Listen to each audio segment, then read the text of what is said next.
Hello, friends, and welcome back to what I have chosen to call a history of rock and roll in film and rock and roll. You may call it what you like.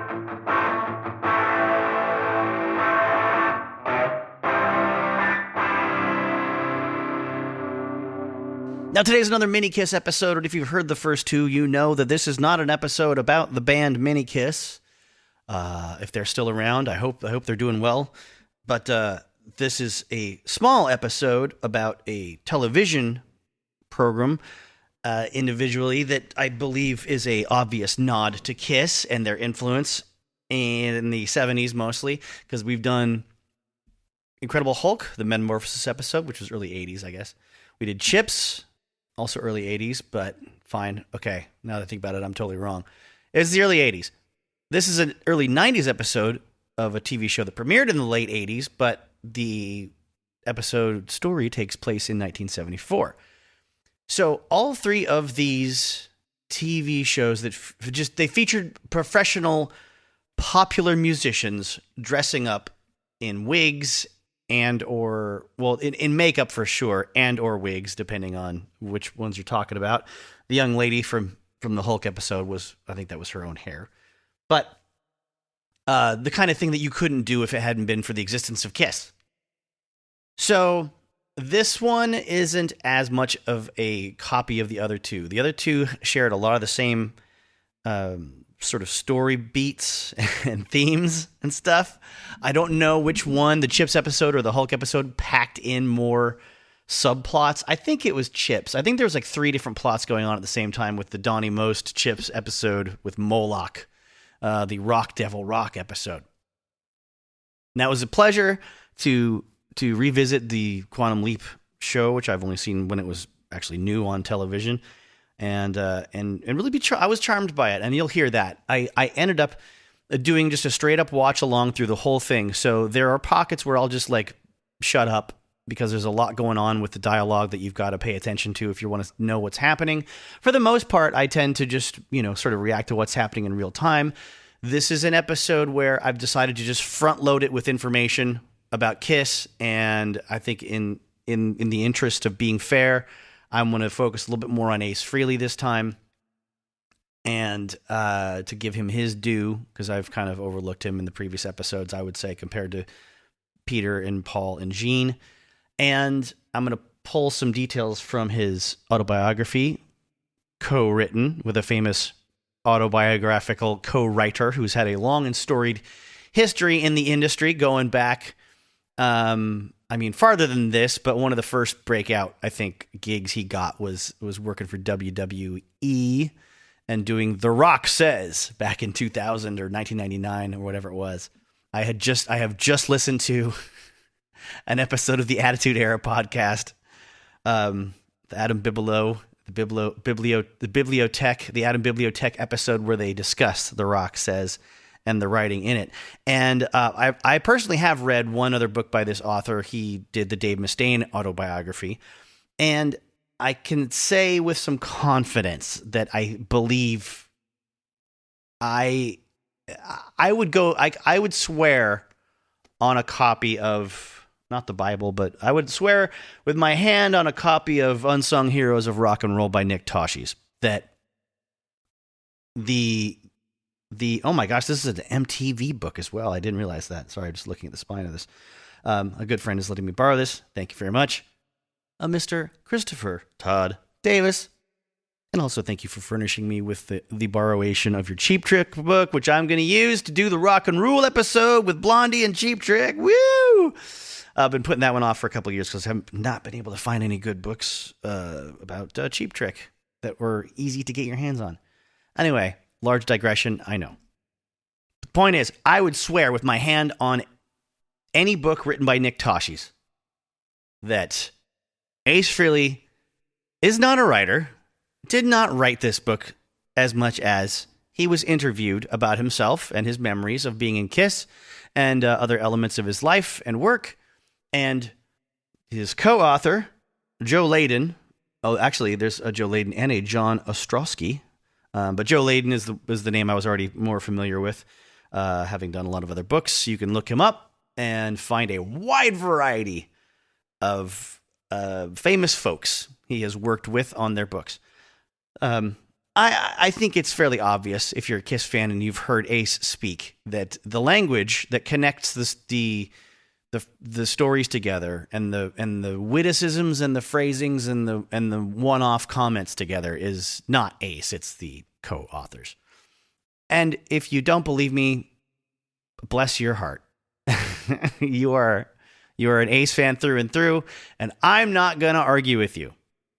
You will always be right. And if you haven't heard me talk about Kiss in the past, welcome then to my first Kiss episode that you've ever heard. In almost every episode, I try to put my biases out there up front, and I will tell you right now, I am hella biased in favor of Kiss being super cool. I like them a lot. I don't think any of them are geniuses, but then again, I don't think any of them ever purported to be, except maybe I could see Gene saying it back in the 70s or whatever. But I don't think that... the thing I don't get is all the Kiss hatred. I mean, they never said they were smart. They never said they were profound. And maybe that's why people really do hate them, because they're not trying to be profound. They're trying to have a good time. They're trying to party, and they want to tell you that it's a big deal to be able to have a good time and to party. I don't know what there is to argue with there. If Rush could get along with these guys, what the hell is everyone else's problem, I wonder? I mean, besides the fact that they have obnoxious attitudes, I get that. Especially after they got really big and really rich and didn't have to deal with anybody they didn't want to anymore.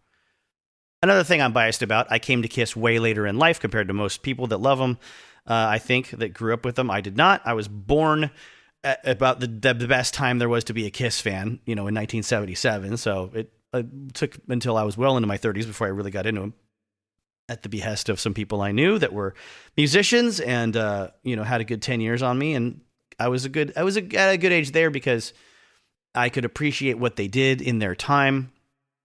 I could appreciate their sort of philosophy, but maximizing what their strengths were and minimizing the weaknesses. Anyone that's heard me make references to professional wrestling on this, even though I'm not an expert there, or a lifelong fan of that either, came to that very late in my life, and I appreciate it in retrospect and in hindsight the way I appreciate Kiss.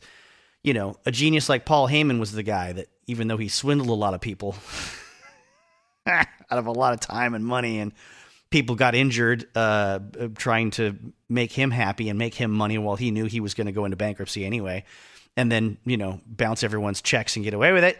He was the genius behind a group of guys in Philadelphia called ECW, and he got successful by maximizing the strengths of his performers and wrestlers and minimizing the weaknesses. Hide those things. Don't acknowledge those things.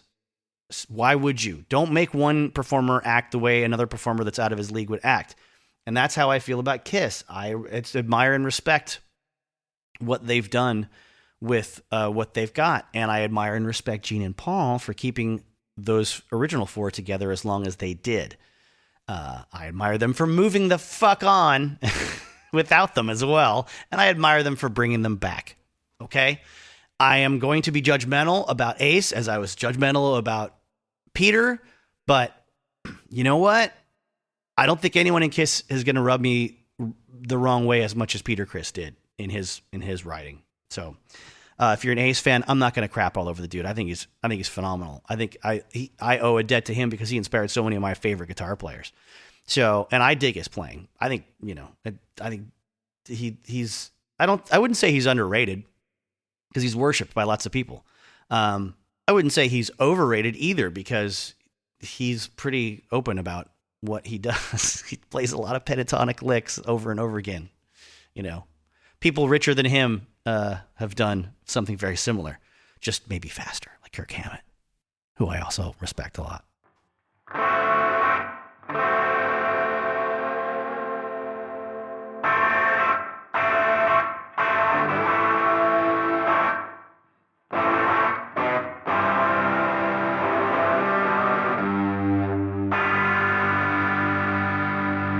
All right, you wanted the best of You Got It. I'm going to stop futzing around here.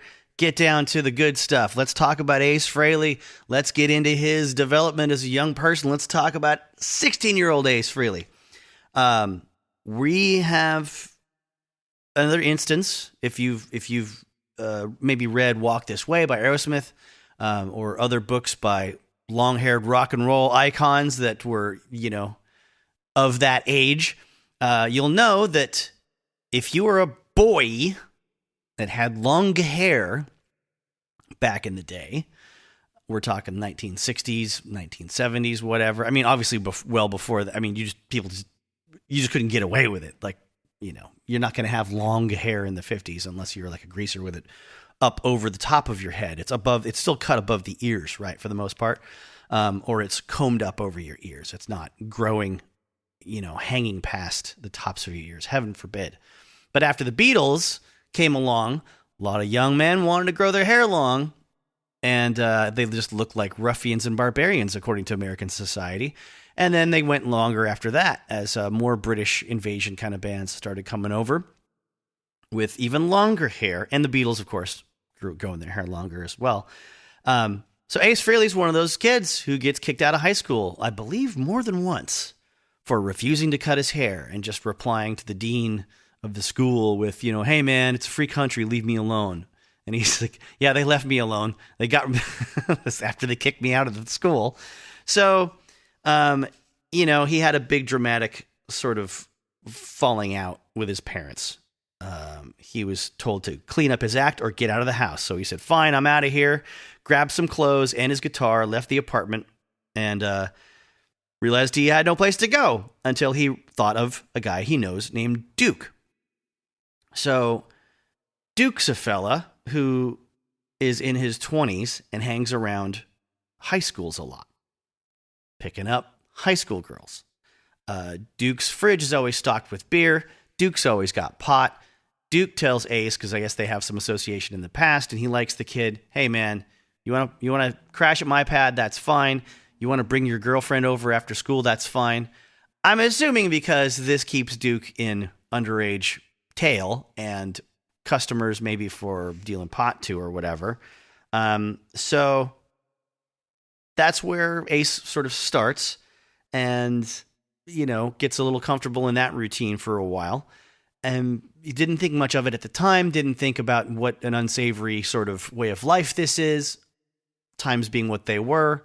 Our culture was more permissive about a lot of that stuff, hooking up with younger girls and stuff, unless you're the parents of those younger girls. And this does indeed blow up in Duke's face, and the cops raided his apartment, and Ace is out of a place to live after being detained and shaken down by the cops and interrogated by the cops for a long period of time. And after witnessing what happens when these young teenage girls are also taken to the station for their parents to come pick them up. And Ace says, Duke was nuts, though, completely off the hook. If he was frightened by his brush with the cops, you never would have known it. The party went on, with plenty of alcohol and underage girls. Eventually, Duke disappeared from the neighborhood. I heard he was in prison serving time for exactly the type of behavior that had gotten him into trouble in the past. By this time, though, I had long since parted company with Duke. I lived with him for less than a month, after which I made peace with my parents and moved back into their home. He talks about how worried his parents were about him and the rock and roll life he was committing himself to. But he feels like they knew he wasn't really turning into a bad kid, but just not the kid they wanted him to be, which, I mean, that's sort of the tale as old as time when it comes to rebellious teenagers, right? You're doing what you think is natural. Your parents feel it is rebellious, and you don't. He says one of the things that shocked his parents the most was they were flabbergasted at how successful he was with the ladies. He had multiple girlfriends at once. And his father would say, what the hell does she see in you? And his mother couldn't believe that his girlfriends would stop by the house to clean his room. He says they'd make my bed, pick up my dirty clothes, and then hang out and wait for me to get home from school. I'd walk through the door and Mom would be standing there with a look of bewilderment on her face. Michelle is here. Oh yeah? Where is she? Mom would point to my bedroom door and shake her head. I think she was probably shocked on multiple levels, but she tolerated it, maybe because it meant less work for her. I don't mean to brag, but I always did well with girls. I started fooling around when I was 11 or 12 and lost my virginity at 15. To me, girls weren't all that mysterious. I wasn't the best-looking guy in the world, but I never lacked for companionship, mainly because I knew how to talk to chicks and make them feel at ease. I was funny. I'd tell jokes, do magic tricks, and I could play guitar. What else do you need, man? All this stuff so far, I think this is in Ace's voice. I think this does sound pretty legitimately like the way I've heard him speak. There's stuff later that I'll read from that's a little patchy, a little more fill in, a little more filler, linking things together. I think that a writer would do, not a rock star in his like 70s. That's kind of fried a lot of those neural synapses. When I got older and started hanging out in bars and clubs, I developed a few strategies for picking up women. So pay attention, folks. It's silly, but you know what always worked? I would wear a t-shirt and a suit jacket, and in the breast pocket of the jacket, I kept a little teddy bear with his arms poking out. I'd go up to a chick, obviously after I'd had a couple of drinks, and I'd say, "Hey, do you want to meet my friend?" And then I'd open up my jacket, and I'd have this little teddy bear waiting to say hello. Sometimes this would cause the girl to roll her eyes and walk away. More often than not, the response was, "Aw, how cute." And then I'd be in the door. If you're at least halfway decent looking and you're funny and outgoing, all you need is that one little icebreaker. But most guys are too scared to even give it a shot. They don't know how to initiate conversation. We all have our insecurities, of course, and I sure had mine. But after a couple of drinks, I could do anything, including hit on the hottest chick in the room. Eventually, I got so good at talking to girls that I could set up my buddies as well, which is how I ended up with the nickname Ace. You're such an ace, man, one of them said that night, after I'd introduced him to a girl he'd been lusting after. You really help us out with the chicks. That was that. The nickname stuck. It's a cliche that guys get into bands primarily to meet girls, but as with any cliche, there's more than a little truth to it. The first time I played a church dance when I was 14 years old, girls gathered around the stage staring at me and the other guys in the band. It had nothing to do with me, really, and everything to do with the fact that I was up there on stage playing the guitar. Girls were drawn to it like bees to nectar. They couldn't help themselves. He goes on to say that sometimes you didn't even need to have the guitar. You had to act like, you were the guy, you were the man, right? He talks about a time when he was around 17 hanging out with some friends near a university. It was a busy weekend afternoon, lots of people milling about, and tons of pretty girls. He said, I was wearing my ruffled shirt and jeans tucked into knee-high boots. My hair was shoulder length, the rock star look. Hey, do me a favor, I said to one of my friends. I'm going to go up near that group of girls, and I want you to walk up and ask for my autograph. So let's talk about this. This is a time, if I want to make myself sound like a real fossil, like, now listen, children, this is a time before MTV, when anyone younger than, 31 years old, MTV is not even in their historical reference point, is a frame of, a frame of reference for what success means or what multimedia means. But that's what people used to say. This is before MTV. And now they say, this was before the internet, or this is before social media. That is true. This is a time when lots of people didn't even know what famous rock stars looked like, unless they were uber famous, like Elton John, like you'd seen him on the cover of magazines. People, but you're more likely to see like pop stars and stuff. You know what they look like. You probably know, it doesn't say what year this is, so so forgive me if I'm using Elton John as an inaccurate, an irrelevant, example for the timeline. But what I'm trying to say is, mega pop stars, people knew what they looked like. But if you were like a recording artist, maybe in the New York, New Jersey area, and you were just big enough playing clubs or theaters or something that someone on a college campus might know what you look like, the average girl might not be able to refute that. Might not be able to go, oh, what are you talking about? No, man, he's the lead guitarist for Paul Revere and the Raiders. Most people aren't going to know how to argue with that, right? So, anyways, he says, he tells his friend, ask for my autograph. And he says, my buddy played it up beautifully. Just walked into the crowd and thrust a pen and paper in front of me. Oh, man, thanks. I love your records. Within seconds, I was surrounded by pretty girls. They flirted, vied for attention, and coyly tried to figure out exactly who the hell I was. This rock and roll star in their midst. It was intoxicating, and it was so easy. I hope it was. I hope that's true for the time. I'm so cynical. I just want to... I'm more inclined to believe that he's exaggerating it. I'm more inclined to believe that, like, you know, the girls were kind of putting him on, or the like one or two of the girls was kind of into him, and it's like, ooh, this is an excuse. Oh, sorry, I left my phone on. You know, it's an excuse to get to know this guy better. Maybe he's full of shit. I don't know, but he's got some balls. You know, I would like to believe at least that was the case. There's women at that era, they were raised to be polite, and they were raised to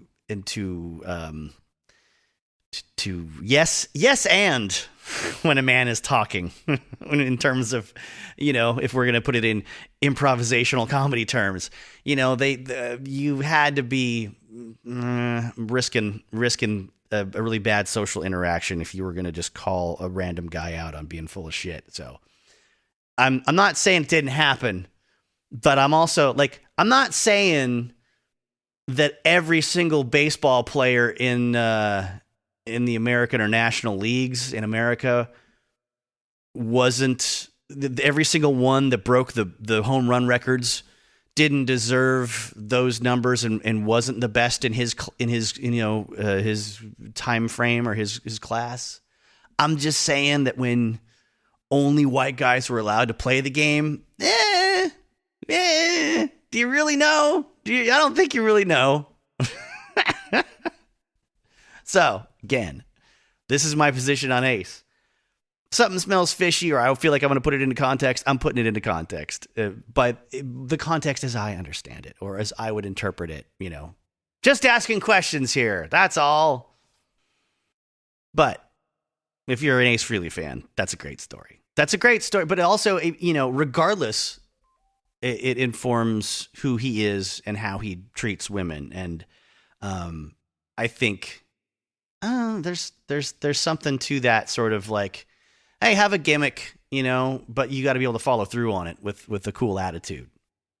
Now, there's an interesting part of his development as a guitarist and his sort of self-awareness that this is his calling in the book, where, you know, he talks about going to concerts and seeing rock bands, seeing his idols and his heroes like Clapton and Townsend, and saying, concerts were like school to me. I'd studied the guitar player, not just how his hands moved along the neck and strings, but also how he interacted with the audience. What would he do to get the crowd excited and involved? I realized early on that while virtuosity was important, showmanship also mattered. They were two pieces of the puzzle, and if either was missing, the picture wasn't always complete. And I think that's a great point to make. It's important, I think, for a lot of us that are musicians and performers to take a step back and acknowledge the fact that there's some point in your life where you were going to shows and you were not just being swept up in the emotion and the spectacle. You were analyzing things in a way that the majority of the other folks that paid for tickets are not. They are there to be served. They're there to be serviced by the person that they're paying, or the artist and act. They want to be taken away to unreality. They want escapism. And even if you're a performer like Ace Frehley, even if you're in one of the most theatrical bands ever, one of the most escapist bands ever, you are who you are because you pay attention to the details and you go, wait a minute, look at the timing on this. Look at the way he's bending down, like at this point of the song. Why is it this point of the song that he's like reaching out to the crowd?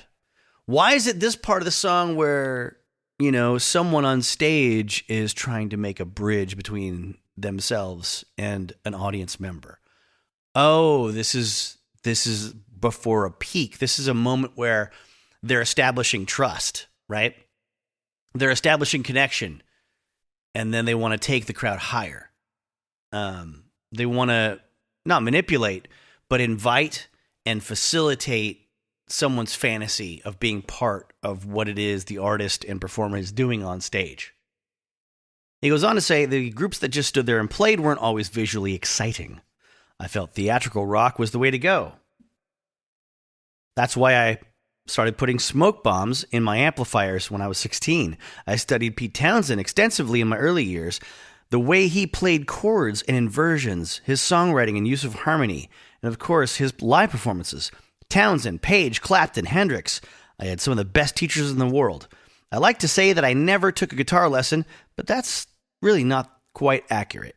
I did take lessons from the best. By studying their work and emulating their actions, I became the guitar player I am today. I think a lot of that language is from the co-authors. If it's not, it reads that way.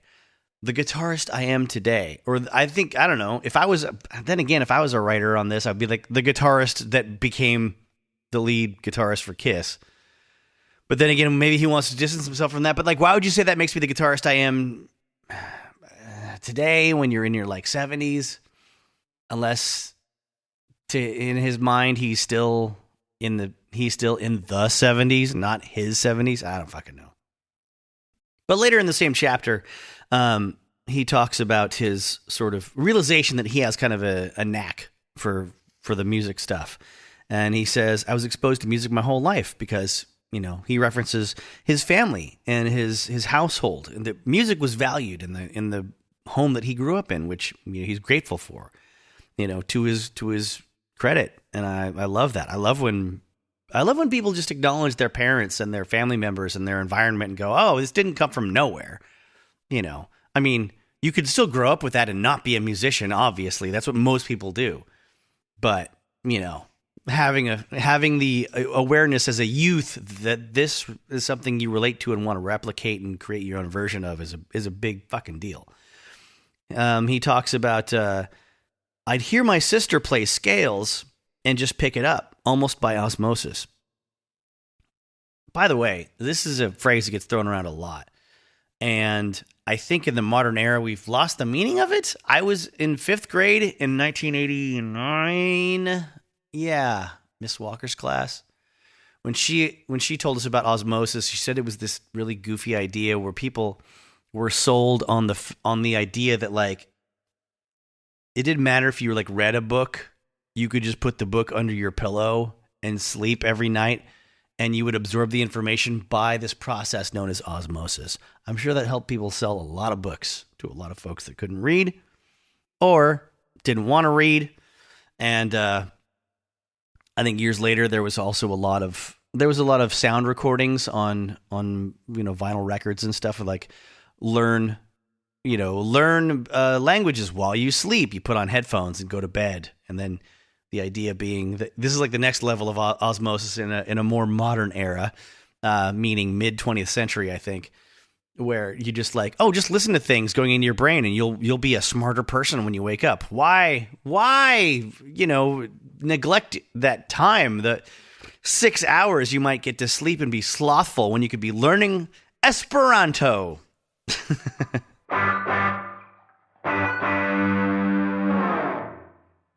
So after the osmosis comment, he says, it was never that hard for me to figure out something on a record. I'd be jamming with my friends. I'd hear them struggling to play something, and I'd say, no. Watch, it's like this. And then I'd demonstrate. I don't want to say playing guitar was easy because that implies a lack of effort. But there's no question that it came easier to me than it did to others. I remember that for a while in my mid to late teens, when I was playing in one band or another, I almost felt guilty when I got paid for playing gigs. It didn't feel like work. I was having too much fun. After a while, though, I started to accept the notion that performing could also be profitable. And I began to think, wow, imagine doing this full time as a professional. Imagine the women, the money, the adulation. Imagine being a rock star. It was a no-brainer. Yes, yeah, that's better.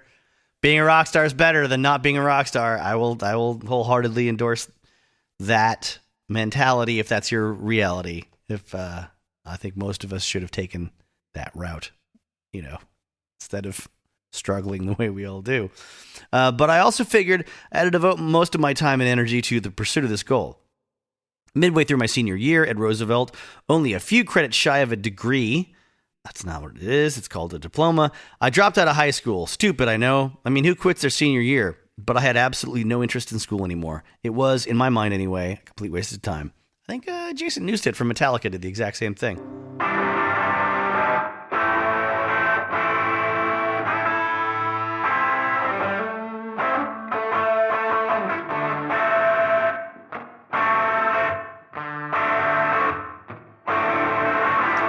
All right, now there's a strategy to what I am pulling from today when it comes to Ace's story, and I want you to be aware of it. Because for fans of Ace in particular, I know a lot of diehards will have already absorbed this book, so they're probably not listening. For fans of Kiss, I think there's a lot of value in hearing his account of certain famous incidents in KISStory. Because they differ a little bit from the established narrative from Paul and Gene over the years. And I think it's worth hearing him out. Now, unlike Peter and his book, I don't get the sense that there's a lot of deep-seated resentment and anger in the way he's telling these stories. I think there's deep-seated resentment and anger in Ace's, in Paul Frehley's heart over a lot of things that happened in Kiss. And I think, I think I'm not qualified to justify either side. I wasn't there. I don't know their hearts and minds, but I think, I think a lot of us in these situations, seeing it from Ace's point of view and Peter's point of view, would relate to feelings of disappointment, anger, resentment, whatever. Not a lot of human relationships are meant to go on that many decades. You know what I'm saying, folks? Especially creative ones and business ones all intertwined. People always like to say being in a band is like being a family, and I think that's total garbage. It doesn't make any sense at all. Family is something that you you feel a lot more obligated, and you tend to you don't have to earn being in a family. You're in it. And the way you navigate those emotions and those relationships are sort of a learn as you go process. And some people have unhealthy family relationships. Some people have healthy ones. Bands, you have to satisfy the other people attitude-wise. You got to make sure they like you enough to stay in the band. Then you've got to satisfy them creatively and keep them motivated to keep contributing to the level that you want their input. And then you have to negotiate finances and business practices with these people. Emotions are high, and bonding, is intense during the early years when you're desperate and you're going through a lot of bad stuff together for little or no reward. And then, you see what happens to these relationships when the money comes in and, hey, I don't have to listen to you as much anymore just to get by. We've made it. I've got my own home. I've got my own cars. I got my own friends. We're not in our early 20s anymore. Why would we act that way? And when these relationships go bad, they go very bad indeed. I can easily point you towards Dean Martin and Jerry Lewis as much as I can point you to Paul McCartney and John Lennon.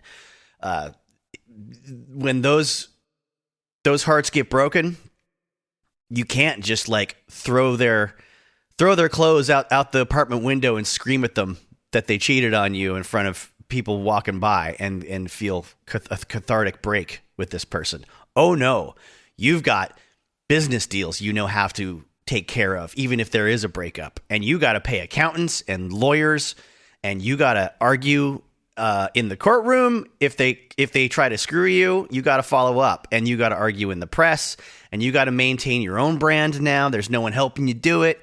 So I say all this because Kiss is a pretty unique model, band model and business model in that regard. Not many could keep that brand going for that many decades with even with only half the original members still in the band from time to time.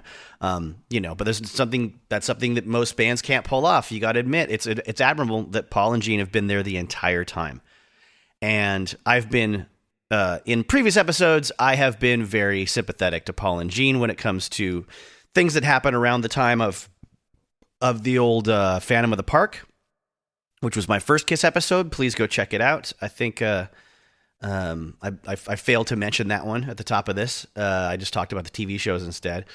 And, you know, you get a good thing going, and two guys are making personal decisions that are not in anyone else's best interest or the interest of the group, but they maintained loyal while I'm saying Paul and Gene, in my opinion, maintained loyalty to to Peter, Chris, and Ace Frehley by not outing them in the press as being fuck ups and you know, being dangerous to themselves and others. And they were loyal to a point. They were also pretty mean to him, you know, when they got the chance. It seems like, having read, you know, so much of Peter's side and Ace's side, and not just that era, but the reunion and reunion breakup era too. I think there's a lot of potential they had. There's a lot of good stuff that you can point to, you know, and then there's a lot of bad stuff you can point to as well. So, while I may not be taking anyone's side, I'm definitely open to laughing at everyone's behavior and enjoying it. Back to Ace's book. I think I'm going to pull a few specific notes from incidents that are familiar to Kiss fans, but, you know, I think Ace's side of it is relevant. And I'm going to point to, you know, his perspective on the rise of Kiss and when he got dissatisfied. And I'll probably be a little bit critical about his attitude in a couple places, but I'm not going to cover the stuff that I think you, as a fan, might enjoy reading for yourself. There's some pretty interesting stuff if you want to know more about his youth and his early work, you know, as a you know, working paid musician, the bands he was in, the people that kind of gave him the encouragement to take more leads, people that would defer to him to, you know, like to shine a little bit more. And I think he's pretty reasonable there with his amount of gratitude for these people. I say reasonable in that, like, a lot of rock stars could just say, yeah, they finally got out of my way and let me shine. Or, you know, I was, you know, they made me rhythm guitarist. Can you imagine me, Ace Frehley, the spaceman, rhythm guitar? But that's how it was when I was 16. No, I think he's appreciative of the opportunities he got. And he's also, to his credit, I also admire the fact that he's clear about, like, yeah, I was always pretty sure I was going to be a famous rock and roll star. But it wasn't until I met, you know, the guys in Kiss that it became the vehicle that would make that happen. He totally acknowledges that they were sort of the platform for him to rise up to and you know, begin his real trajectory for what he always felt his destiny was to be. Would he have given up if he hadn't? I don't think so. I think he'd be working as a musician in some form or another. I think the guy had the flash and the potential and the attitude to make it in another band. I mean, one thing I haven't checked in this book, though, is if there's any coverage of his solo career in the Frehley's Comet era and stuff like that. I will tell you that it does gloss over a lot of stuff when the timeline's very accelerated when it comes to the reunion tours. It's just like, we were back together. We played sold out shows. Now, then I got pissed off and I said, fuck this or whatever. There's some stuff about Detroit Rock City as well. And that brings me back around to my whole point about this little spiel.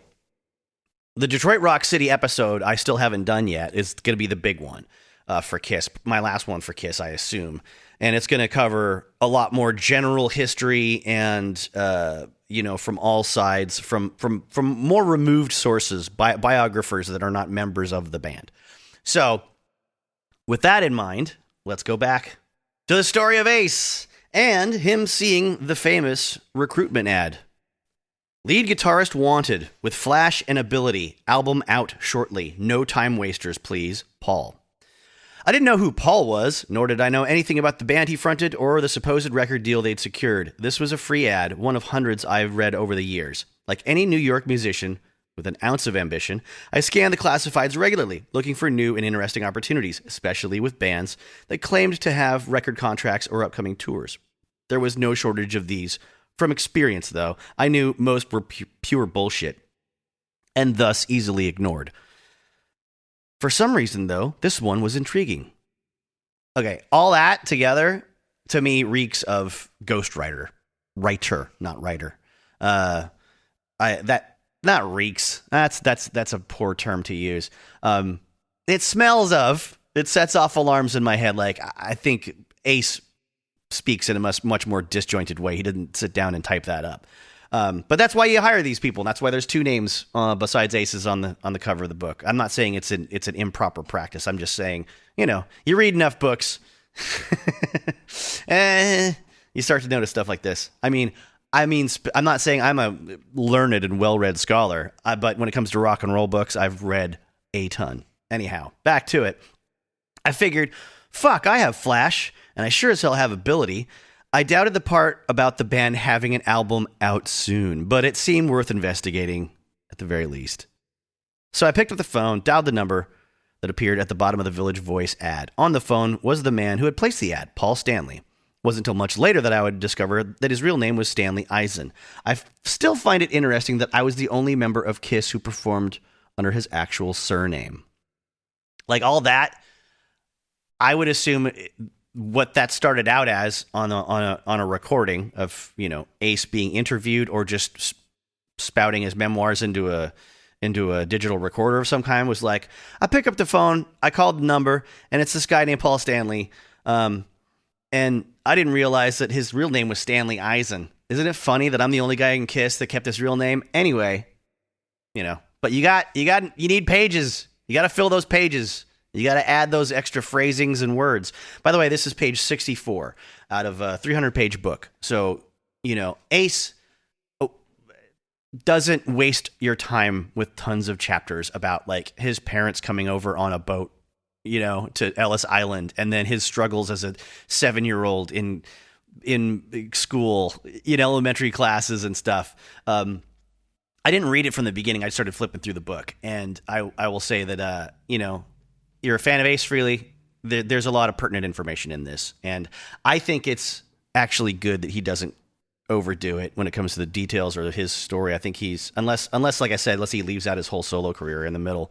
I think that's pretty valuable. Maybe he was saving it for a second book. A lot of guys make a book deal, and if it sells at all well, they're contractually obligated to bring out number 2. You see that all the time with famous, like especially the famous the self-helpy kind of books or the airport kind of books that are sort of a sensation for one half of a year. I was just listening to an episode of If Books Could Kill, and which I highly recommend, and it was a great episode about the game, the pickup artist book that came out in like 2007 or so. Well, the author told his story about falling in with all these pickup artists and what they did and how they lived their lives, and then it was popular enough he had to have another book, so he put out The Rules of the Game, which is just a condensed version of stuff he'd already reported. Now it's just in an instructional form, that kind of a thing. So maybe Ace will come out with another book. But if we haven't heard any announcements about it yet, maybe not. Maybe he just didn't feel like doing it. So let's see. He talks about how Paul was professional, businesslike on the phone, asked him about his credentials and his appearance. He said, Ace tells him he looks like Keith Richards, playing up the fact that he was tall, skinny, and had long hair. Pretty much the way every guitar player looked in those days. So they talk a little bit, he says they're going to have auditions in a couple weeks, and Ace is welcome to come down. This next part's very cute. And I'm saying that I'm endearing cute, not a demeaning kind of cute.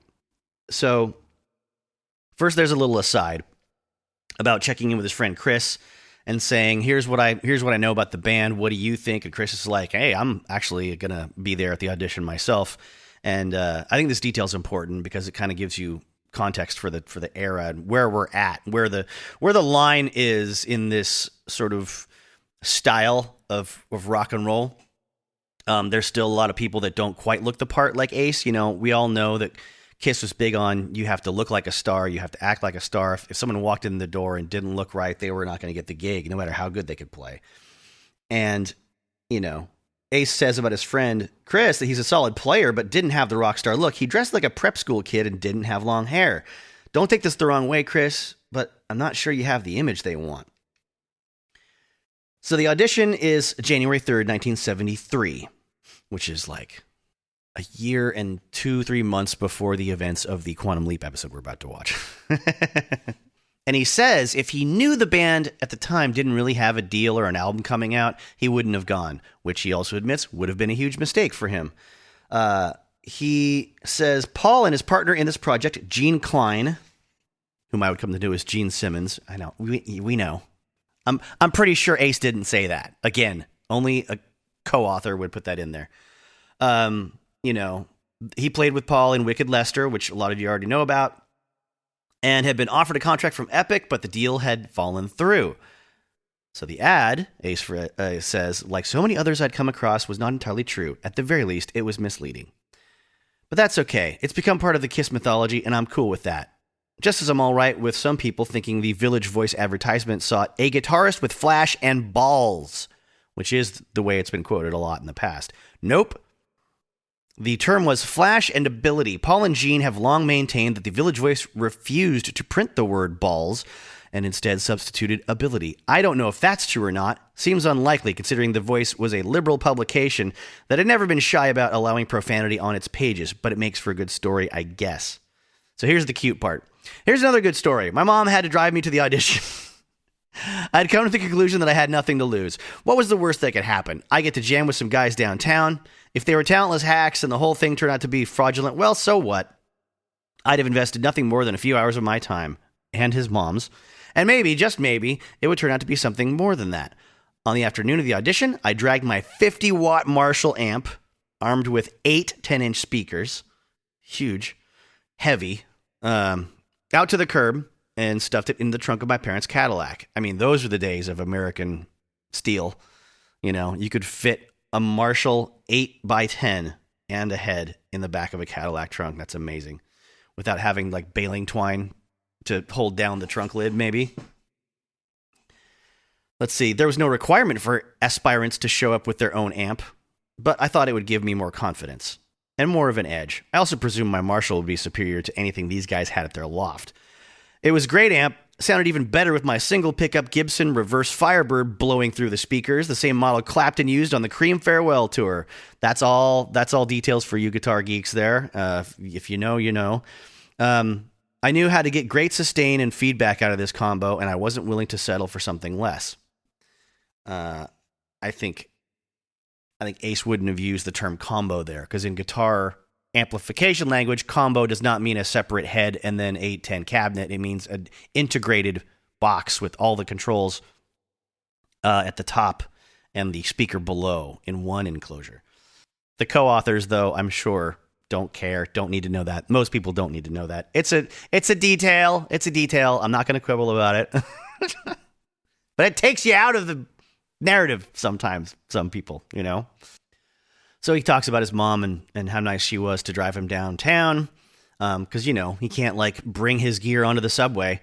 And he didn't have money for cab fare either. So she takes him down there.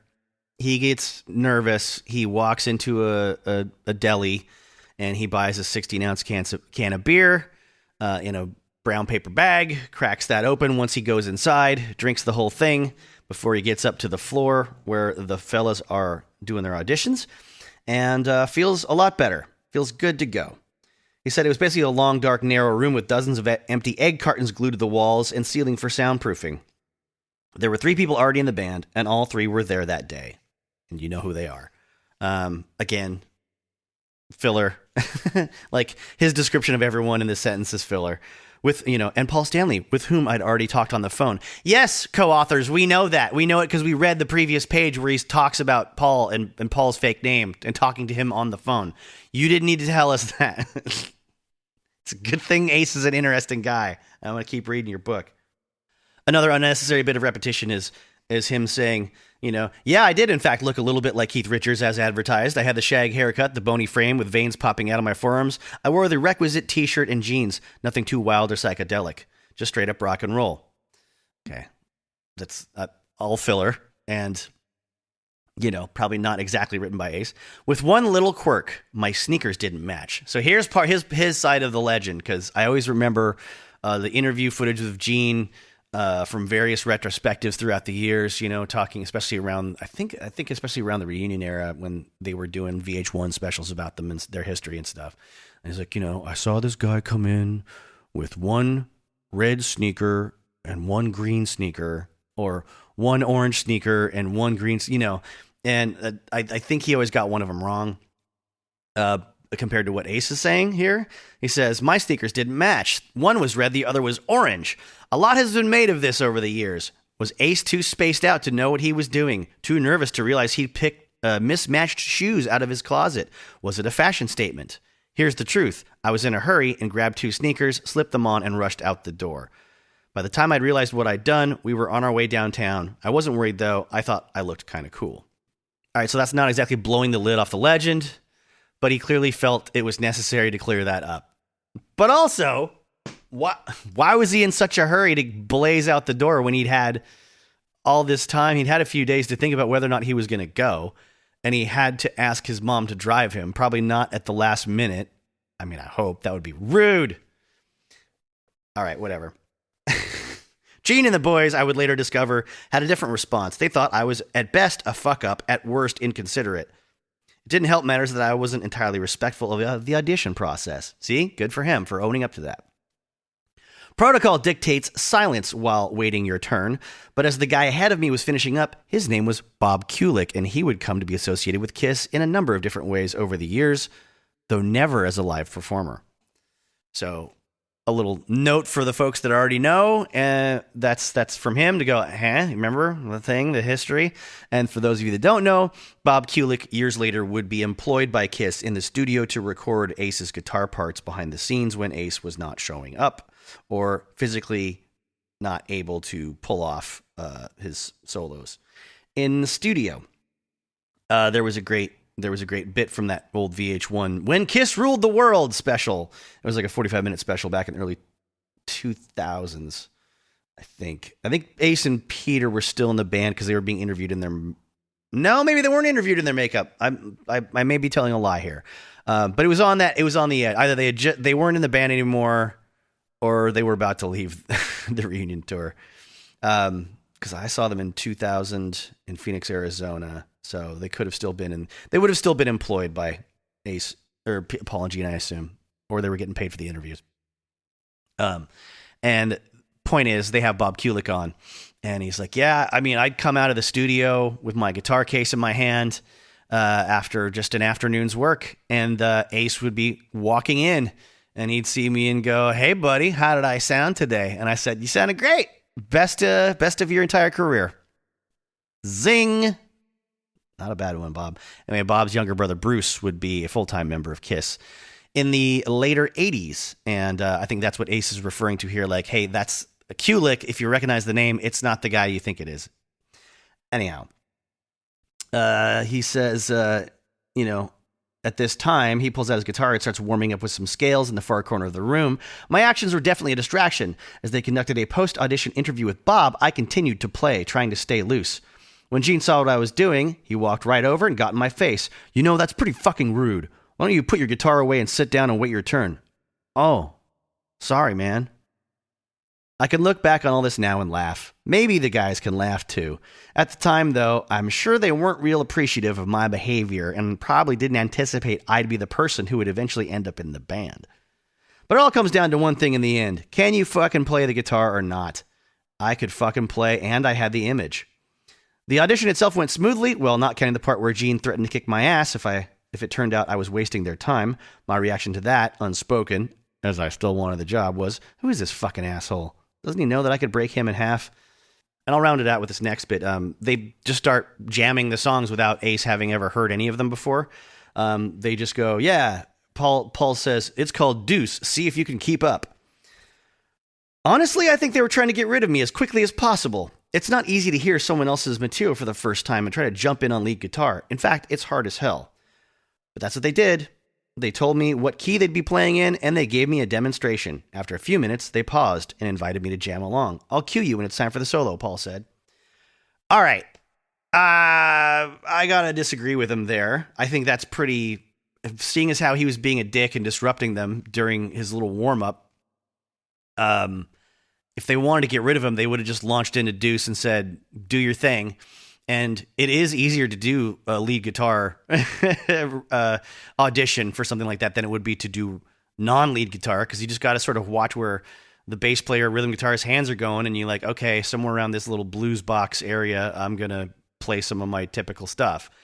When they get to the solo, I'll know that it's around these frets. And they didn't just launch into it. They'd give him a demonstration for a few minutes. I mean, there's only 3 parts to that song, right? I mean, maybe I don't want to go back and do the math now. That's probably my favorite Kiss song, though. Freaking rocks. And yeah, I think it seems like despite him being a dick to them, they made it, pretty easy.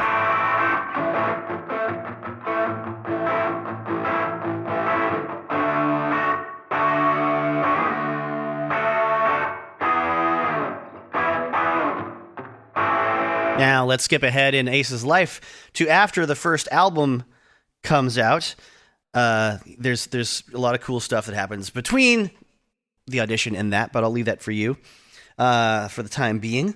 And there's a part where he talks about, things are sort of ramping up when it comes to the band's level of activity. He says, you can tolerate a lot when you're in your early 20s. Your body recovers quickly from abuse inflicted by the road life. Too much to drink the night before? No big deal. You wake up, puke, down a few cups of coffee, and get on with the day. Guys in the band getting on your nerves? Fuck it, just a phase. You'll get over it.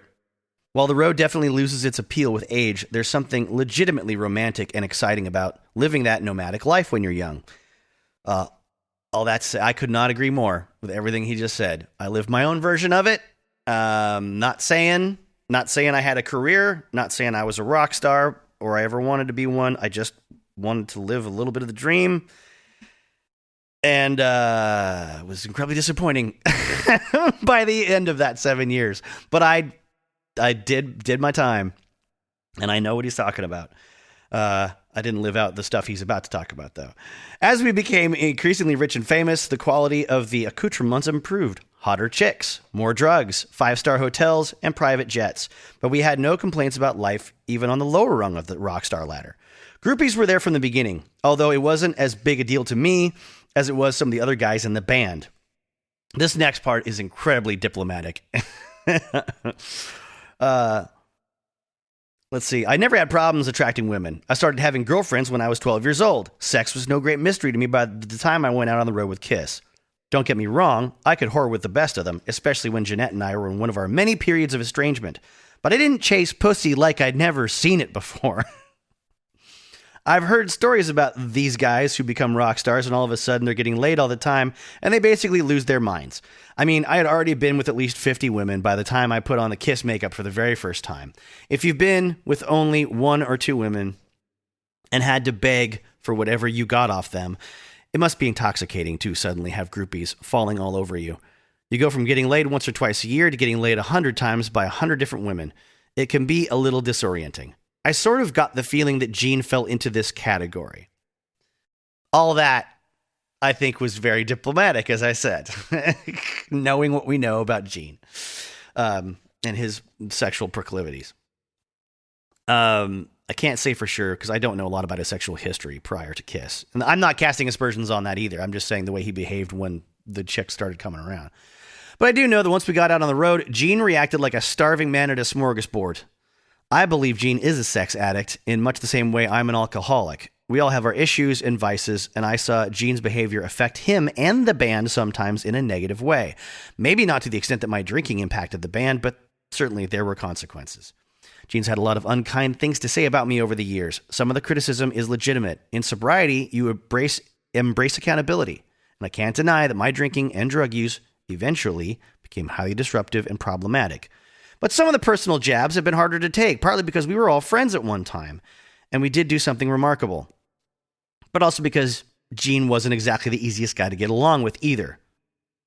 And he goes on about Gene, and I think it's worthwhile for the fan to read.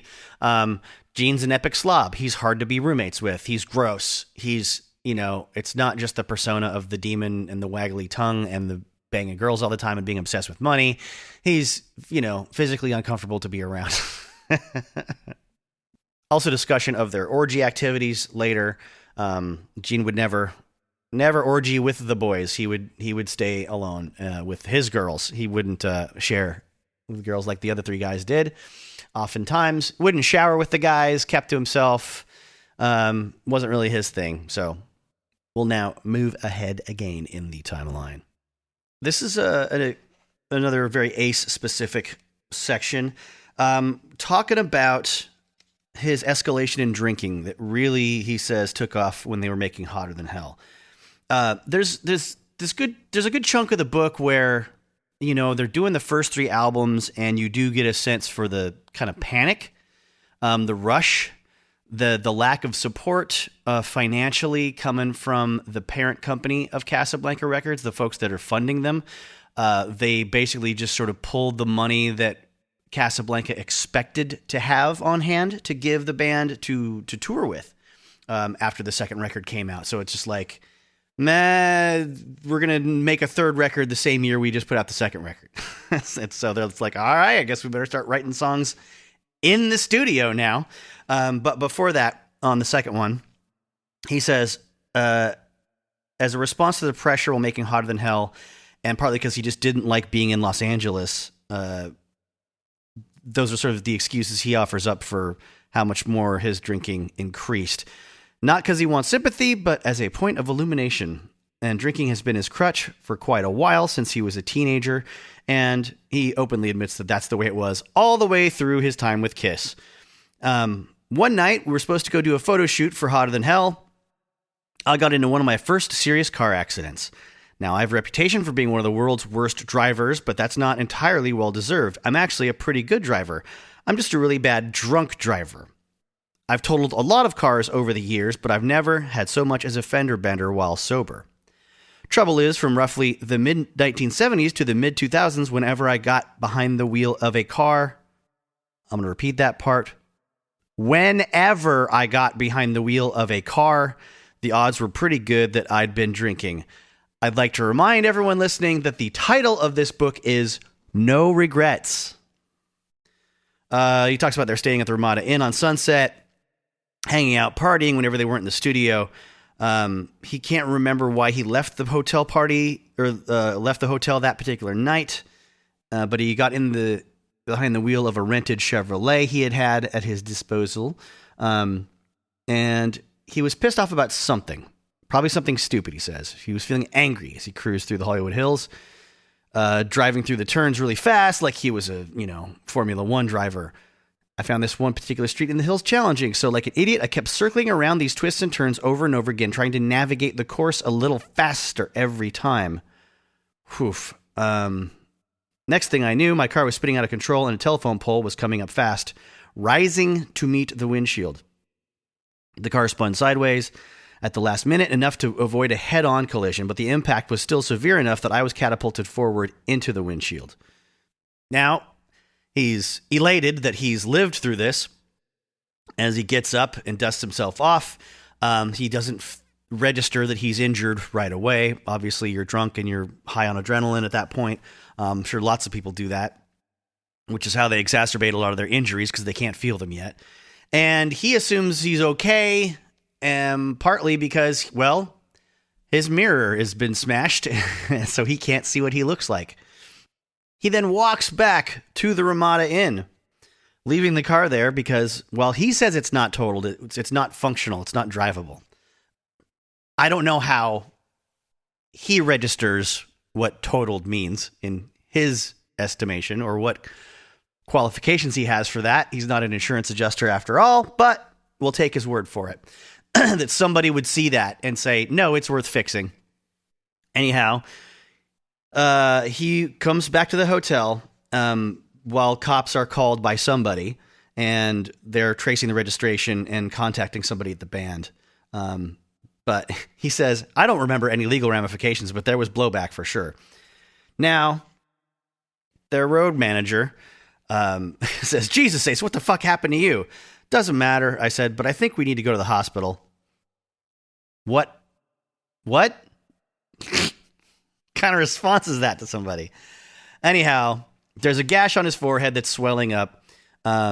He says, I probably looked like I was more seriously injured than I really was. I felt like shit, though. Anyway, they cleaned me up at the ER, gave me some stitches, painkillers, and antibiotics, and sent me on my way, with one stern order. No makeup allowed. If anything gets in that cut, it's liable to get infected, the doctor explained. Trust me, you don't want that. No, I didn't want that at all. As luck would have it, though, I was supposed to be wearing my makeup the next day for a photo shoot to supplement the new album. I did as instructed and showed up with makeup on only one side of my face, which is why all the photos from that session only show my profile. So if you're enough of a Kiss fan to want to go back and check those photos, now you know why he was only shot from one side. Further up, after they put out Alive and things start to really pick up, the live version of Rock and Roll All Night becomes their first real hit. And he talks about how things really do start to change big time. For him, the most glaring reminder that Kiss is no longer just four guys from New York with big dreams and weird ideas about how to make them come true was when we actually went out to play at night. Not only were we headlining almost every show, but we were playing some of the biggest arenas in the country. Soon we were touring in Europe and Asia. More often than not, the venue was sold out. The money is nice, of course, especially when you haven't had a lot before. The money buys freedom, if not necessarily happiness, and it is a barometer of success. But if you're a serious musician, there's nothing like playing in a packed arena in front of 20,000 screaming fans. That was my fantasy when I was a kid, and suddenly it wasn't a fantasy anymore. Now, in one of the previous episodes, I want to say it was the Fan of the Park episode, but might not be remembering correctly. We did talk about the backstage atmosphere, the dressing room atmosphere with Kiss, the rituals, and the routines, and Ace's book touches on it as well. He talks about the fact that there's a rhythm to every show, and it begins in the dressing room while we're putting on makeup. Like four chicks in a beauty parlor, we'd sit in front of the mirrors and dab at our faces and gossip. Never really looking at each other, but carrying on an endless four-way discussion.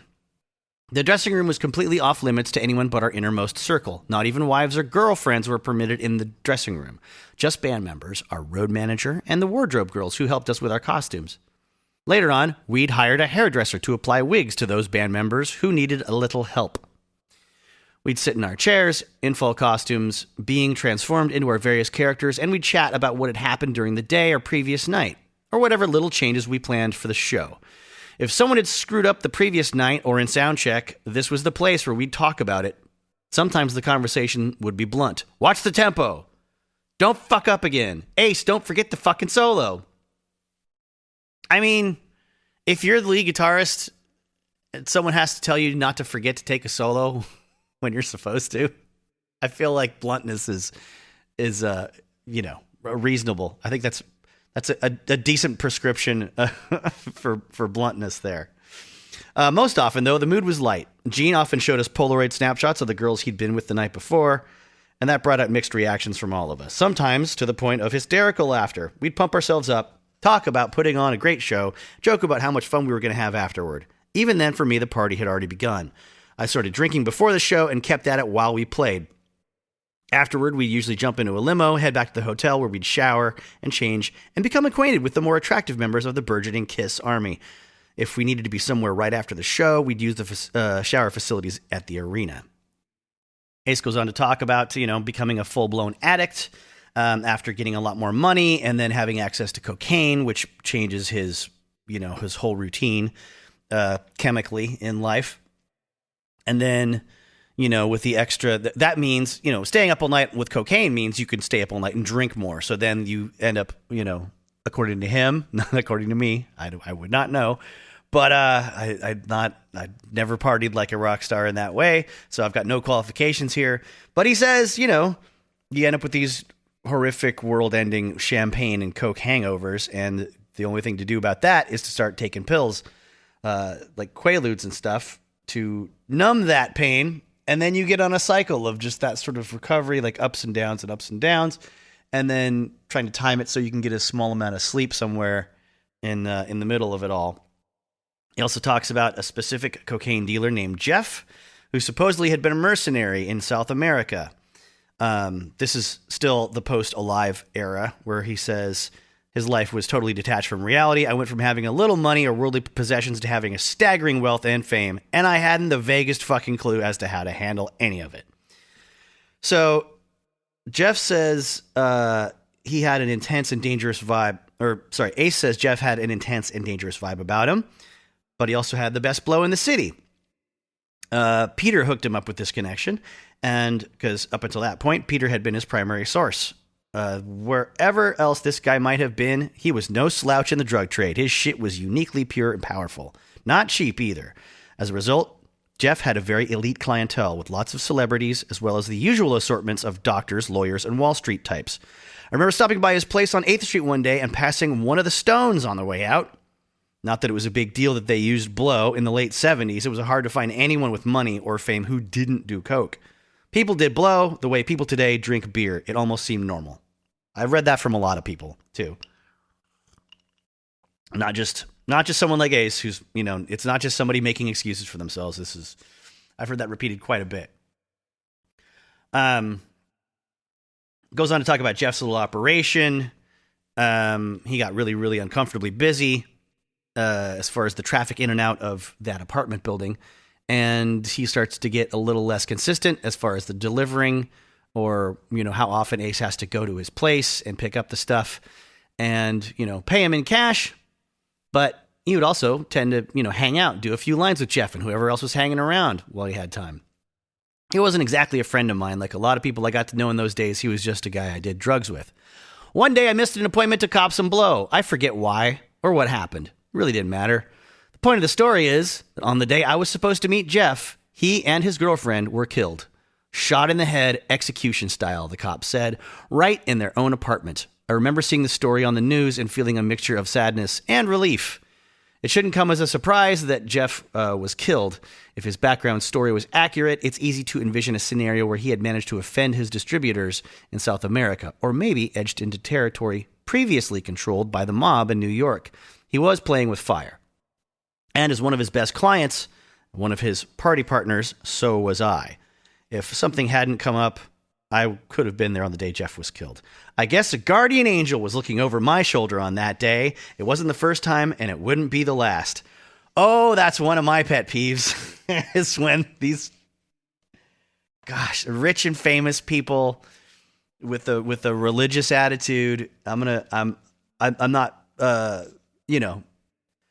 not trashing anybody listening for having religious or spiritual beliefs, but I do take offense every time I hear somebody or read somebody invoke that there's a grand design that led to someone they know being murdered or killed in an accident that they somehow escaped, and they make it all about themselves. Well, clearly there were angels watching over me, making sure that I didn't get, despite all my best efforts to get caught up in a life-threatening situation, there is always an angel on my shoulder. And they're the same people like Ace that get in like a million car wrecks and like routinely engage in activities that could lead to the deaths of families full of people because they just don't care. I will always admire Seth MacFarlane for recounting the tale of how he, missed his flight to New York on September 11th, 2001, and made no bones about the fact that it was just dumb luck. It had nothing to do with him deserving to live, had nothing to do with any outside forces stepping in and making sure he didn't die. It was just dumb luck. But the bottom line is, whatever you believe, I can't argue anyone out of that stuff. Just hold on to it with your own heart, and no one can really argue with any of that. Once you start getting into the realm of practical explanations, though, it's easy to kind of chop you down. So watch it, folks. Because as soon as you stray away from God lives in my heart and nothing can ever sway my faith, no matter what the evidence is, and you start moving towards conversations like, well, God wanted me to make that touchdown, or God wanted me to get that parking space right when I did, or God didn't want me to catch that train or that bus because it was going to crash and God wanted me to stay alive. Or there's scientific reasons that'll show you that God created this world and the other things that scientists say actually aren't true, then you are out of your depth and you are into ego territory. Now I'm done. I'm done lecturing someone who's probably not listening to me. Mostly I'm just commiserating with anyone that feels the same way I do, and I am hoping to help justify any of your crankiness when you feel the same way I do. All right, so let's get into Destroyer a bit.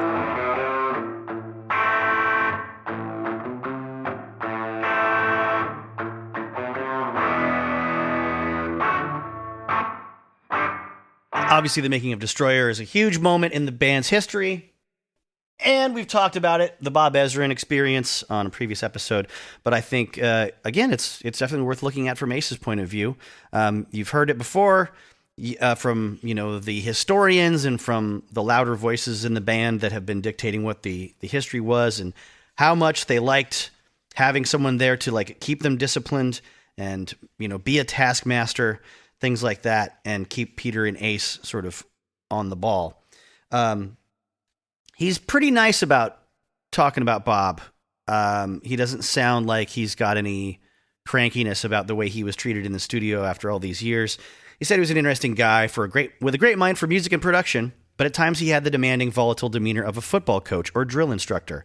He was the high-strung, artistic type, which didn't always mesh well with my laid-back personality.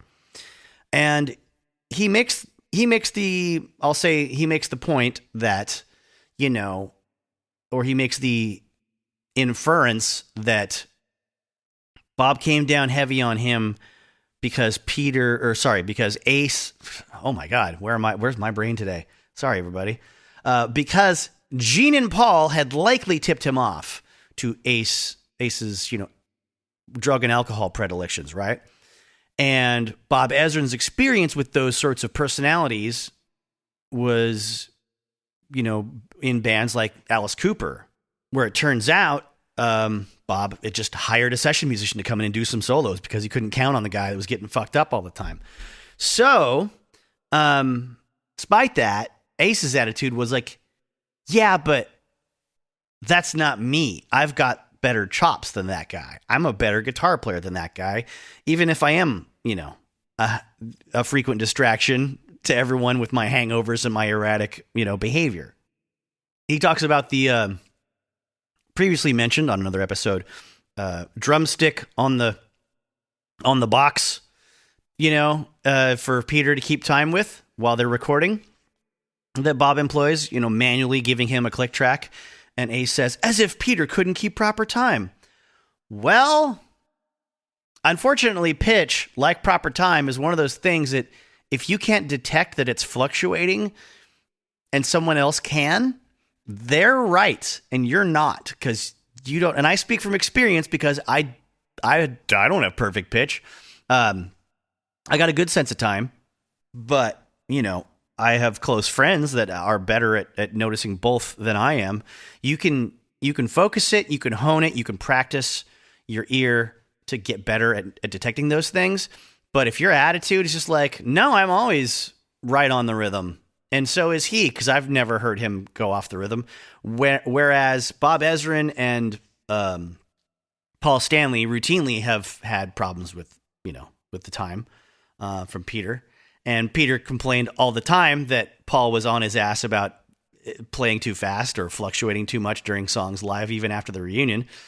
It's like, sorry. I mean, I guess if Peter had said in his book that I worked really hard, I went and took lessons, and I got coached up by a guy who was like the master, and he signed off on my improved timing ability, then I would believe that Paul's full of shit and is really just manipulative, right? And just abusive. Because there's people like that, obviously. And Paul's got the edge on Peter when it comes to the history in the band and the money he's holding over his head after they get back together. So I'm not saying Paul's not the kind of guy that would do that. Again, I don't know these people's hearts and minds deep down, but I would be more inclined in general to believe that someone as professional as Bob Ezrin and as successful as him, even if he's a cranky motherfucker, would rather create a successful atmosphere and craft a successful album that takes less effort on his part, unless he's pulling some sort of psyop, where he's like, no, I have to demonstrate some sort of a sneaky way of convincing these guys that my involvement is in a very hands-on way is the only thing that'll make them a better band. I think he could have accomplished that just by being a regular good producer and not being so hands-on if everyone involved talent-wise could come up to his level of professionalism. I think most people would rather go, you know what? Now you don't need me to do that anymore. Let's rock. Let's do this stuff for real. Let's throw away all the old takes where I was coaching you. They're going in the trash. We're going to record over them, and this is the real stuff here. and like, hey, isn't that better? Huh? Isn't that better? Don't you like that? Don't you feel good? That's what most sane people would do. There's a million other ways he could have been manipulative and mean-spirited without going to these lengths of like constructing a box with a microphone in it and just sitting there and putting, calluses and blisters on his hands, probably banging away on the thing for Peter's benefit. That's my opinion. But I wanted to read that part because it does kind of solidifies the bond at this time that goes on forever between Ace and Peter. Not forever, sorry, until the big falling out over legal stuff and money when it comes to the reunion, when Peter finds out Ace is getting more money than him, which we discussed in the previous episodes. This is him really like Peter and I are the ones that are being abused here, but mostly Peter, and I've got his back no matter what, because I don't see a problem with what Peter does at all. Everyone else is being unnecessarily picky about this. That seems to be Ace's attitude here. More notes about Bob. Something I learned later on in my career about the duties of a good producer.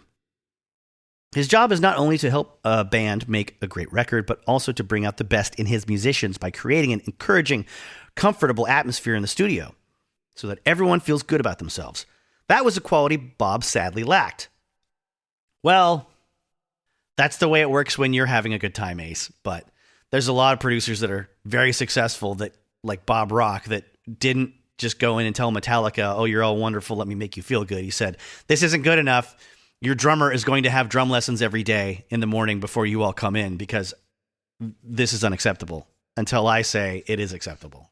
That's he also badgered Kirk Hammett for being lazy on the guitar solo construction and stuff like that. He also criticized James Hetfield's choice of key for many Metallica songs until they developed a better variety, things like that. So, but then yes, you do want the overall experience to be positive so that the artist can be comfortable, because the only way that you get a good take usually is when the artist is comfortable enough in the studio, which is tough for a lot of musicians to achieve. And if you disagree, that's fine. But that's what I've noticed. That's what I've, you gotta have some tough love there if people are slacking off, because then it's just going to make the album take forever or not sound good, and it's going to cost a lot of money and not sound good. So he says, we were. It's a good reminder here. He points out this is when they're still struggling with the fact that people were calling us a carnival act. I struggled with it anyway, and I'm sure the other guys did too, even if they didn't want to admit it. It bothered me to read reviews in which more attention was paid to the special effects than any music we played. Obviously, I have no right to complain about any of that. We set out to create the greatest theatrical band in the history of rock, and that's what we did. I invented a character. I wore makeup. I figured out how to shoot rockets out of my guitar and have the smoke billow out of the pickups. I bought into the whole thing and reaped the benefits. I think that's great. I really, really, really appreciate his ability to step back and go, look, I took part in all this intentionally and it paid off. That's not what I'm bitching about, right? I think that's very responsible. But there was always a bit of dissonance, a nagging sense that I had sold out to a degree I never quite envisioned. And that really gnawed at me. I wanted to be respected by my peers, and I wanted to be taken more seriously as a musician. And, notoriously, Kiss is a band that, it's unlike all of his guitar heroes, the Jeff Becks and the Eric Claptons, the Pete Townsends, all those cool guys that were known for their musicianship and their songwriting ability, and also had sort of like a cool jamming kind of like, hey, we're buddies vibe, and we guest on each other's stage every now and then. We come up and play a song, or you see us hanging out in the, at parties in the press and whatever. And Kiss was isolated from all that. Kiss does not jam with anybody. Kiss doesn't have, some other lead guitarist come up on stage and rock out on one of his songs or something like that. No way. However, if I was in Ace's position and I had my own sense of self-awareness or my sense of self-suckiness as a musician, I would probably say, I think it was probably now unreasonable to want to be respected and lauded as a great musician compared to what I was actually cranking out musically. I mean, I just did pentatonic stuff and bluesy bends in one of 3 or 4 keys and wrote some helped write some songs here and there. But I can't hold a candle to some of the better lead guitarists of my peer group or my day when you look at, who was out there playing arenas too. I think that would be a fair thing to say. But that's not his take, and I understand. you gotta have some ego to get where he went, and also your awareness is colored by the fact that, as he said, he's essentially a nonstop drinker from the 70s through the 2000s. So that's an isolating factor in your thinking too. Now, something I've never read before that really interests me is the whole effect that Destroyer had on their lives when it came to trying to have to change the marketing approach to the band, and not just in the way that you all already have heard about many times. Yes, there's dolls, now there's lunch boxes for the kids. There's a lot of toys, pinball machines, etc. for the younger market, right? And often, if you've read about KISS history, you always hear like, okay, this is the time when we become a band for kids. And that kind of messed up some of our minds a bit, because we wanted to be serious and still imposing and intimidating, and we were changing now, and we're making lots of money at it, but it feels like we're selling out. That's what you'll hear from Peter and from Ace, obviously, not from Paul and Gene. So there's an element to this, though, that I never considered, and Ace does a real good job of laying it out here. At the same time that we were trying to branch out with an album like Destroyer, we were aggressively peddling merchandise to 10-year-old kids. That bothered me. I thought it was ironic that KISS went from being a supposedly dangerous heavy metal band that promoted Satanism to a family-friendly band whose followers included legions of children. We'd be in the dressing room before shows, and instead of talking about all the chicks we were going to bang afterward, we'd be talking about limiting profanity on stage because of the large number of kids in the audience. The pendulum started swinging in the opposite direction. I thought it was absurd that anyone honestly believed we were a satanic band, but I also thought it was ridiculous that little kids were coming to our shows. I'd find myself replaying concerts in my head, cringing because I realized the audience included a lot of younger fans, and I dropped an F-bomb or strutted in a sexually suggestive manner. It became a very difficult balancing act. It was so odd that we even had to think about it, but that's the way we were marketed. We became almost a parody of what we'd started out to be. I had friends in the business who said, "Man, you guys had this incredible idea, but you went too far with it. You've become so commercialized that you're almost a joke."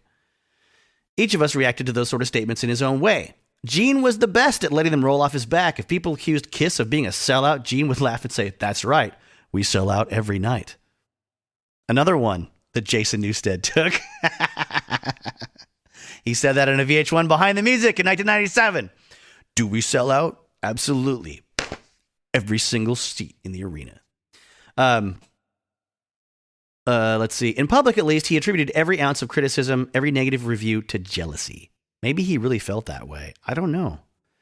Gene has never been shy about hiding his lust for fame and adulation and money. KISS brought him all those things. Brought them to all of us. But they never meant that much to me. I think we all felt kind of locked into our characters, like we couldn't break loose. The spaceman was my deal with the devil. When you're generating hundreds of millions of dollars, your work tends to have an impact on other people. Walking away is complicated and messy. The thing is, for me, it was never about the money. It was always about the music. I really believed in theatrical rock from the moment I saw Pete Townsend smash that first guitar. I knew it was the right way to go, but Townsend never put on makeup. Even Alice Cooper stopped well short of what we were doing in KISS. We pushed the envelope so much that in the beginning, it seemed crazy. Then it was accepted. And then finally, it was expected. At that point, we were fucked, creatively speaking. It's like a Broadway show. You have to give the crowd exactly what they paid for, note for note, or everyone goes home disappointed. I'm not being hyperbolic either. By the time we hit our peak in the late 1970s, a KISS concert really wasn't that much different from a Broadway show, in the sense that every move was carefully choreographed, every word of banter scripted. Our concerts were so technologically complex with pyrotechnics, levitations, platforms, that you couldn't deviate from the plan. I didn't feel like that. I didn't like that restraint. And this comes up a lot in the book, this kind of feeling.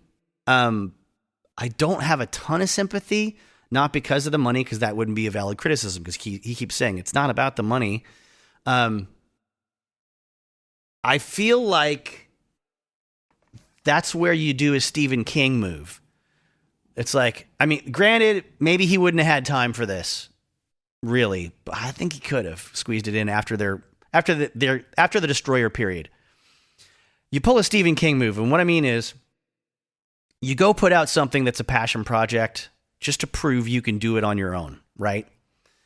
Stephen King released like 4 or 5 stories that were, some of them were written in his earlier phase when he was, I think, writing for men's, porno magazines, and some of them were more recent, or ones that he hadn't really his publisher had turned down because he said, no one's going to buy more than one Stephen King book in a year. And we're talking about like the late 70s, early 80s here, when he's really, really like tearing things up.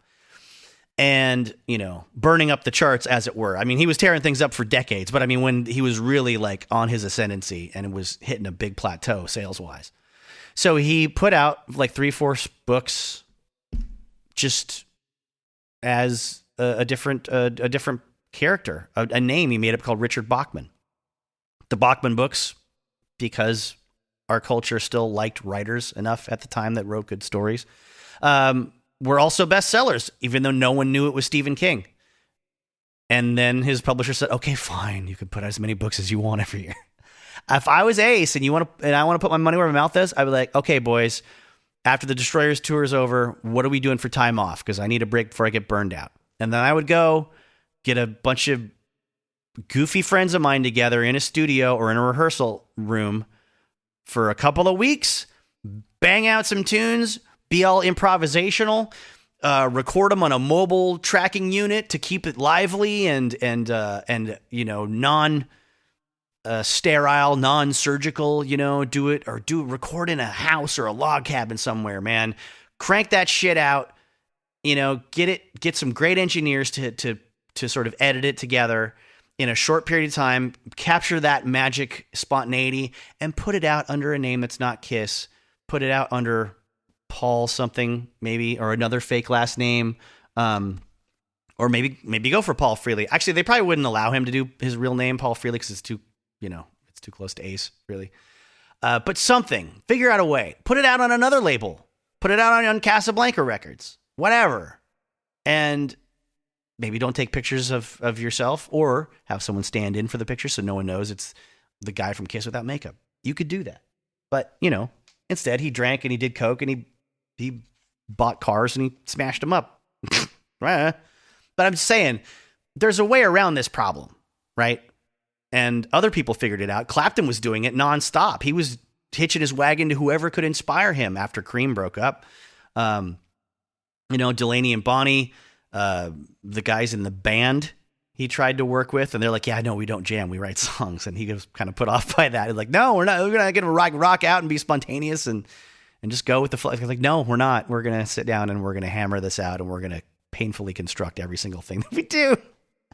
And he did that with, he achieved a great balance with Blind Faith, but unfortunately Ginger Baker horned in on that, even though the whole point of working with Stevie Winwood after he, Cream broke up was Clapton's attempt to get the fuck away from Ginger Baker and Jack Bruce. Anyway, I would say that's a story for another day, but I don't have any plans to do a Clapton episode. I don't know what movie I would tie that to. I'm not that interested in it right now, but I love talking about the history of Clapton stuff. Sorry for that detour if you're a hardcore Ace Frehley fan. I'm just trying to say, if you look at one of the examples of his biggest heroes at the time, you can see how there's ways around that. Granted, I'll give you this, though. Clapton had all the money in the world, and he had a huge machine behind him making it possible for him to do whatever he wanted. But he snuck away. He snuck away to America and did a lot of stuff that, wasn't on anyone else's radar. It's kind of cool. I mean, not for me. I'm a fucking caveman that loves his stuff in the Yardbirds and in Cream, so don't listen to me.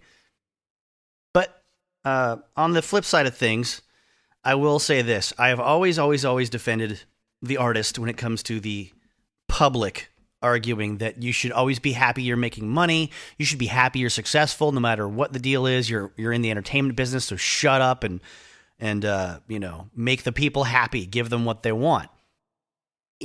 Sometimes you don't feel that way, and there's nothing you can do about it. And if that persists and you can't get any sort of mental or emotional support, then you become the wrong guy for the job, I think. And I think you start passive aggressively or aggressive aggressively making, like, unqualifying yourself for that job, right? I think that's what Ace did. I think a lot of people do something similar in bands where they just start acting out in ways to sort of get back whatever control over their lives they feel they've been robbed of, in the way an addict will, especially. This applies to people that, you know, have eating disorders that have said as much. Like, well, this was, you know, gaining tons of weight was my way of controlling a life that had gone, you know, into total chaos, and I felt helpless in any other way to exert any control over my own life. And I think that's what people like Ace kind of come around to, not in a conscious way, though. They just get more miserable, and then they do things that make other people miserable, and then they get kicked out of their band, and then they get to be a bit of a martyr and say, look at these assholes kicking me out of their band. It used to be cool, and now they're not cool, and all the stuff I did with them was cool, and now they suck. And then the other side is like, well, you know, we got these guys that can play a lot better, and they actually show up and don't disrespect the fans. You know, I think it's valid either way. But the main thing is it just builds resentment. And that resentment will never go away. In the case of Kiss, even after the reunions, it almost got worse after that. So there's a lot about the goings on with the making of the film. Kiss meets the Phantom of the Park. Moving on to working with Eddie Kramer again, which he liked a lot. Doing Rock and Roll Over, which he liked a lot better than Destroyer. And, you know, then I'm going to let you read all that stuff. If you don't, I think I want to dip into it on the future Kiss episode when I do Detroit Rock City as a movie review. Now let's talk about the solo album, since I've just accused him of not doing enough to make solo albums. Obviously, the band had an agreement to just sort of go off and do their own thing after they did Kiss Meets the Phantom. They released, after they had, in the same period of time, basically, they had Kiss Meets the Phantom, Alive 2, Double Platinum coming out. All those things that were just, you know, it's not going into the studio and writing new songs from scratch, basically. Someone it took a lot of involvement, a lot of work, but, you know, not a lot of creative stuff when it comes to coming up with new tunes. Despite, what was it? All American Man on Alive 2, and then one other studio track on Alive 2, and then the new version of Strutter, 79, 78, whatever it was, that doesn't sound as good as the original one, in my opinion. And I do love the fact that I've read enough Kiss interviews. I read one with Paul Stanley. It was like, why did we re-record Strutter? We already put that song out, you know? And then another one was like, Strutter 79 or whatever, 78 is so much better than the first one. We really had to take the opportunity when we had it to, you know, improve on the original. Whatever makes you happy. You know, Paul's quite the spin artist, I think, and quite the spin doctor. Whatever he and Gene say is the narrative, and any given time is the narrative. At least for people that aren't diehard Kiss fans that haven't already heard these stories before and heard them accurately or inaccurately told. So, you know, Ace points out that, like, oh my God, if you count Double Platinum and Alive 2, that means that Kiss released 9 records in a space of, 5 years? 4 years. 9 albums in 4 years. Yowza. So he talks about how much he loved making the solo record with Eddie Kramer, and especially working with drummer Anton Fig. Anton's got a lot of authority back there on the drum kit, but he's also got a deep, deep pocket that he sits in when he plays. And Ace likens it to someone like John Bonham from Led Zeppelin, who has a lot of power, but also pulls you back a little bit tempo-wise and sits a little behind the beat. Not like on top of it, not directly on the, on the one every time, not the way you would if you were like playing drums for James Brown, where you have to accentuate that one and be dead on every time. A little more, a little more swinging, a little more hitting it a little deeper, a little bassier kind of approach. And, he says, he says he's one of the most versatile drummers I ever met. I bring out the best in him, and he brings out the best in me. We have a musical bond. I don't have to say much in the studio, just usually a few words about tempo and feel and some suggestions about where I might want to fill. He just gets it, plain and simple. I mean, maybe that's not so much a musical bond as he's really professional and you're not that complicated, but whatever. Like, I don't know. Would Anton Fig say of all the people he's performed with and recorded with in his entire career that it was, Ace and him were the two guys that were the perfect match? I don't know. But he talks about some of the songs that he wrote, like Genghis Khan and Fractured Mirror. You can check it out yourself in the book. I don't want to ruin it all, but I do want to touch on the really good relationship he and the encouragement he got from Eddie Kramer and the way he encouraged Eddie Kramer to kind of go out on a limb every now and then with some different recording ideas. They're recording in this mansion, this Colgate mansion. And he's, he says, like with Fractured Mirror, we placed microphones at the top of a stairway on the second floor to get a huge reverberating drum sound. We did a lot of stuff like that. Eddie liked working with me because I didn't put many restraints on him and encouraged him to experiment with unorthodox recording techniques. With Kiss, Paul and Gene usually wanted things done by the book. I didn't even have a book. I was more interested in having fun and taking chances. I'd say, Eddie, don't be afraid to try some crazy stuff.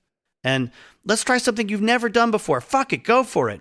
I'll never forget the first time Eddie flipped the tape over on a 24-track 2-inch tape machine. I was a little bewildered. What are you doing? I asked. Don't worry, just play your ass off. That ended up being my first backward guitar solo. And it sounded amazing.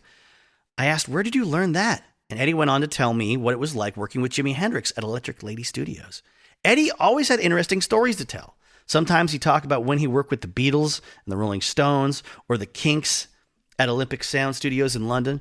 Once he talked about what it was like recording Led Zeppelin II, including working with Jimmy Page at the mixing board at the record plant in New York, and I was on the edge of my seat. Eddie also worked with Dionne Warwick, Peter Frampton, Carly Simon, and David Bowie. In my wildest dreams, I never thought I'd be working with a producer who would work with so many people that I love and admire. I felt really privileged at that point. I always wanted to give Eddie my very best performance when he hit the record button. Isn't that nice? I think that's nice. Sometimes we'd put 4 amps in 4 different places and blend them all together in the mix. Crazy shit. Always pushing the envelope. Sometimes even double tracking drum fills, like the drum solos in Rip It Out. And on Fractured Mirror, Eddie and I achieved a unique metallic bell sound on guitar. I was playing a Gibson double neck into a Marshall stack with the volume turned all the way up. I mean, this thing was ready to explode. On one neck, I had the pickups on, so that if I were to hit the strings on that neck, it would have been loud as hell. But instead, I played the picking figure on the other neck with the pickups off. The sound coming out of the amp was the body resonating through the pickups from the other neck. That's how I got those bell overtones. It's a technique I still use today, and you can hear it on an instrumental I recorded and produced for Anomaly, titled Fractured Quantum. I was also one of the first guitar players in history to use a synthesizer guitar on record. I used it on the song Ozone, which was a lot of fun, and Eddie and my assistant engineer, Rob Freeman, did a great job transferring the sound to tape. The device was called the ARP Avatar and was elementary in design compared to the synthesizers available on the market today. One thing I never realized, he didn't write New York Groove, and he frankly didn't think that much of the tune the first time he heard it. Credit goes to Eddie's assistant who suggested the song. It was recorded by a band called The Hello People. The New York Groove was written by Russ Ballard. Russ had a band called Argent in the 70s, and I was lucky enough to see them perform in concert as a teen. Eddie pushed hard to include New York Groove on the record. I've always been the kind of guy who will give anything a shot, especially if I respect the person I'm working with, so I agreed. Interesting stuff. I first heard of Argent when a local radio station in Seattle played Mother Love Bone's cover of Hold Your Head Up, a recording I have never heard since. Because even when I was like a teenager buying bootlegs, the only version of that I could find on a Mother Love Bone bootleg recording was a studio demo of it, but not the version I'd heard on the radio. And I only heard it on the radio because it was one of those special occasions where the radio station would basically play whatever you wanted if you paid for it, if you like sent in a check or something, because we're talking about the 90s here. Or maybe you pledged to send in a check. I don't know how it works. I don't know how it worked back then. But It was an all request, like 3-day weekend thing where every single thing you heard was a fan request. So they were doing two things, collecting money. I assume it was for charity. I don't remember. God, I hope it was for charity and not for the rock radio station. But also just tipping their hand, like showing you their hand when it came to the choice of playlists. Because you always had this, as a naive young person, you always assumed that like, oh, radio DJs are playing whatever they want. And this is before the big Clear Channel takeover of the early 2000s and late 90s, before the AOL Time Warner mergers, began the beginning of the end for what we know to be, the monopolization of our entertainment industry. Well, everything started to suck and get more narrowly viewed when it came to the amount of artists that could get on the radio anymore or on MTV. Not that that was much of a consideration, but then anyway, I digress. It really did show you that, like, oh, if things went the way the listeners of the radio station wanted, this would be a lot cooler every single day. But we're getting paid to play the same Led Zeppelin and Alice in Chains songs every day, multiple times. I mean, we're not going to tell you that, but that's what's happening.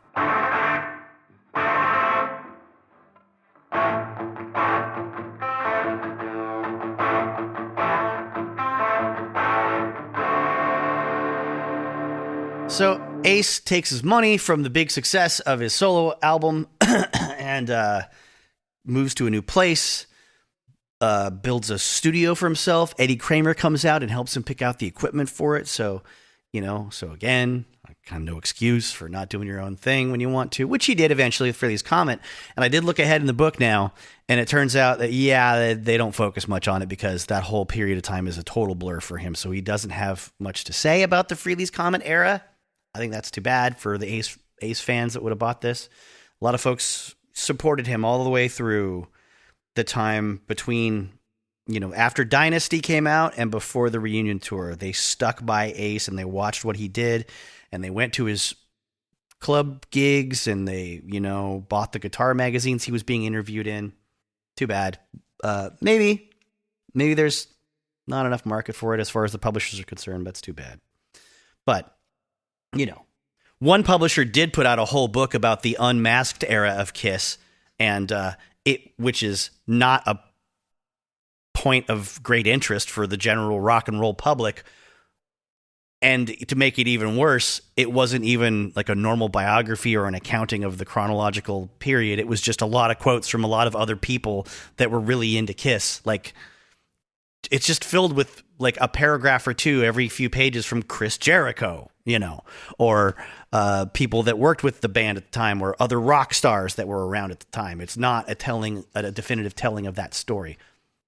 The best you can get for that, I think, is the Kiss book that Ken Sharp and David Leaf put out over 10 years ago, Kiss Behind the Mask, because it at least has an accounting of all the recording sessions from that era and interviews with people that were actually in the recording sessions. And it doesn't, I don't think it goes too deep on the unmasked era. I mean, when I say unmasked era, I just mean the entire time after Peter and Chris were gone. But that first half of the book is just a 1979 biography that never came out. And the second half is the track by track, every single thing Kiss ever recorded in their entire career's breakdown of what went into each song, writing-wise, recording-wise, production-wise. And it's pretty fascinating. If you haven't read it, if you're a Kiss fan, you want the best thing I've found and one of the best rock and roll biographies I've ever read, I'd have to say that thing is close to perfect as it gets. I mean, yes, Motley Crue's The Dirt is amazing, but from a technical standpoint, I think this kind of kills it because it does a good job of promoting the glory days of the band on the first half and then giving you all of the technical details on the second half. I understand it's not everyone's cup of tea, though, so probably for overall value, Motley Crue's The Dirt might be the best book about a band. But Please Kill Me is amazing as well. That's about a whole scene, not a band. That's about multiple years of bands. Now we're talking some party time on the road here. He talks about palling around a lot with Peter, how Peter would do wacky characters and stuff and dress up, which is kind of cool to imagine, just to entertain each other, you know. Peter would do this character called Dr. Rosenblum. He would dress up as this crazy doctor, put on a fake mustache, and slick his hair back to do impressions. His impression of Sinatra was terrific. When we didn't have guests, it was usually just me and our two bodyguards enjoying the show. We'd sit in Peter's room, get loaded, and share lines, laughing our fucking asses off until the sun came up.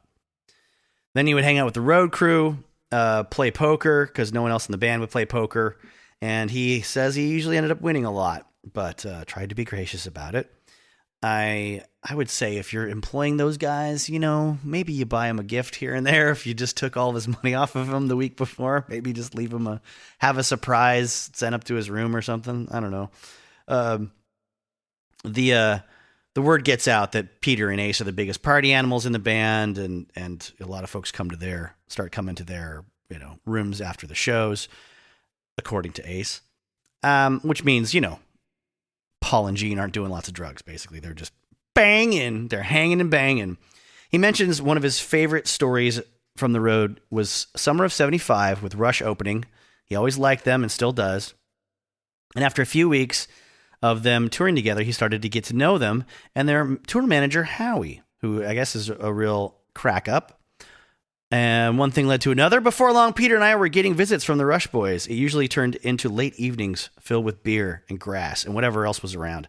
Alex Lifeson, the band's guitarist, used to do this hysterical routine with a large paper laundry bag. He'd draw a ridiculous giant face on the bag with a black marker and put it over his head with a couple of holes poked in it so he could breathe and see. Everyone in the room at this point was either drunk or stoned, usually a little bit of both.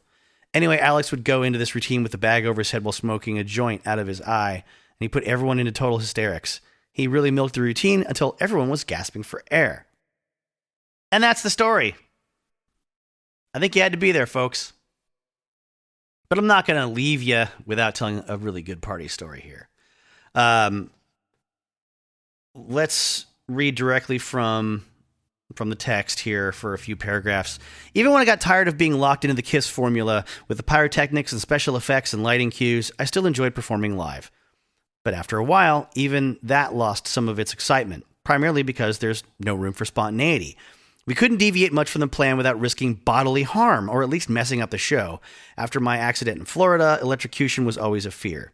I haven't read that part. I must have skipped over it. Sorry about that. But, you know, buy the book. Put some money in Ace's pocket. You read it. A bomb was going to go off over here. Some fire was going to ignite over there. And it was going to happen at a specific time in every performance. So you pretty much had to do the same shit every night. And that became a little tedious. I distinctly remember a few times in the late 70s daydreaming in the middle of a song. This was only halfway through the show, and I became totally detached. My thoughts drifting from the show, I began checking out chicks in the front row, wondering if I had enough coke and pills for the week, trying to remember if I had met anyone in town last time I was here, signaling my bodyguards to give out invitations for our hospitality suite. Once I finished my smoking guitar solo, I usually went on autopilot and thought more and more about events that were going to occur back at the hotel after the show. I don't think the word bored applies here as much as the term spaced out. When you know what's always going to happen, you start looking for other things to excite your senses and occupy your thoughts. That started happening to me on occasion, and I just went with the flow. And this all ties in with his, you know, sort of theme of complaints from Destroyer on out that, you know, this used to be his dream, then it became his dream job, now it's just a job. I don't have a ton of sympathy, but like I say, I won't take the side of the public that just berates artists into like, why aren't you happy? I wish I had your job. So he talks about, you know, too much of a good thing makes it less appealing. But on other occasions, I let the good times roll without a care in the world, taking in every sensual experience. I remember playing a big outdoor festival in Atlanta, which you don't hear about a lot. You don't hear a lot about KISS playing festivals, so it's interesting. It must have been good money. It must have been really good money for KISS to play like a multi-band bill. Usually those things are outdoors. I mean, they were used to playing outdoors, I suppose, by that point, as long as they're playing at night, but that kind of takes away some of the mystique. I don't know what. No, maybe not. Maybe I don't know what I'm talking about. Maybe they've gotten good enough at it that the outdoor shows didn't really weren't that different than indoor shows. But theatrical bands, they always sound and look cooler with the dome over things.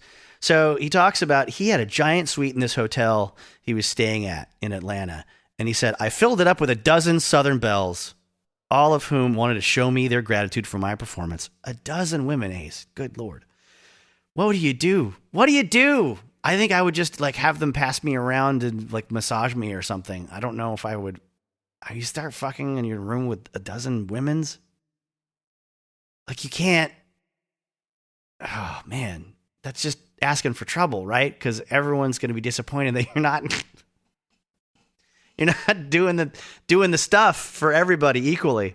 Anyhow, let's not let my thoughts wander any farther in that direction. He says he wasn't exactly sure how he was going to entertain everyone, but luckily a very popular local DJ assisted me in the selection process and helped me indulge in the fruits of my labors into the early hours of the morning. I didn't have anything on this guy when it came to staying power. He was over the edge.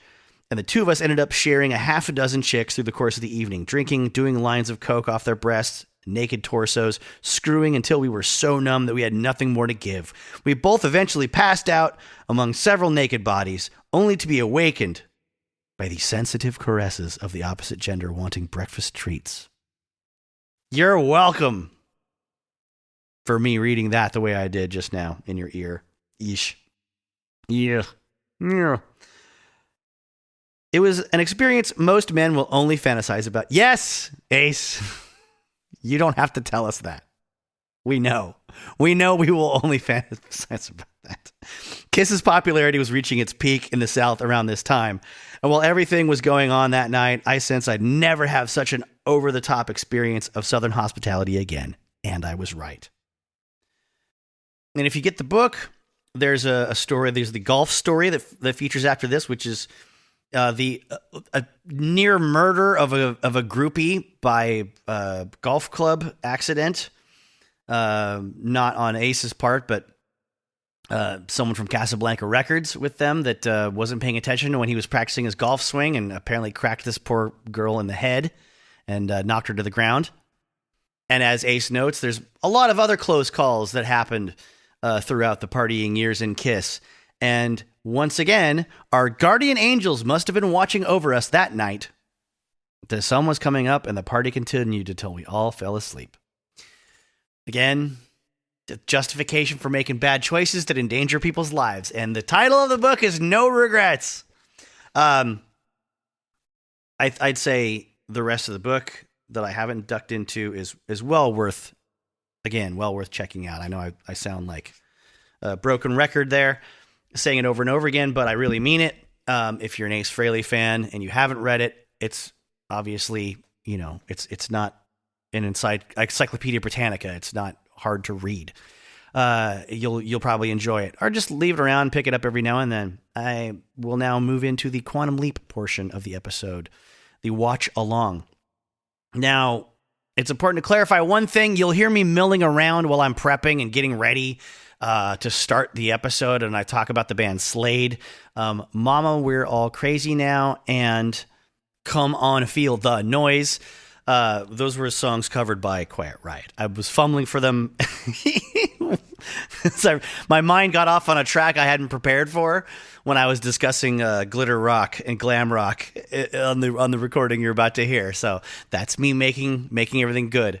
Obviously, Quiet Riot had a huge hit with Bang Your Head, but it's always fresh in my mind when this topic goes to, Quiet Riot or Slade, because God damn it, there's so many, and I want to say two heavy metal retrospective documentaries that were being put out in the 90s and 2000s where they inevitably have to interview Frankie Banali from Quiet Riot saying, we were the first heavy metal band to ever break what was a debut at number 1 in America, or something qualifying like that. And I'm always just like, yeah, but weren't 2 of your 3 hits just Slade hits that they'd already done they'd already proved they were good songs. I don't remember if Metal Health was their first number one hit. I want to say it was one of the covers, but I might be wrong about that. I don't care about Quiet Riot enough to go find out.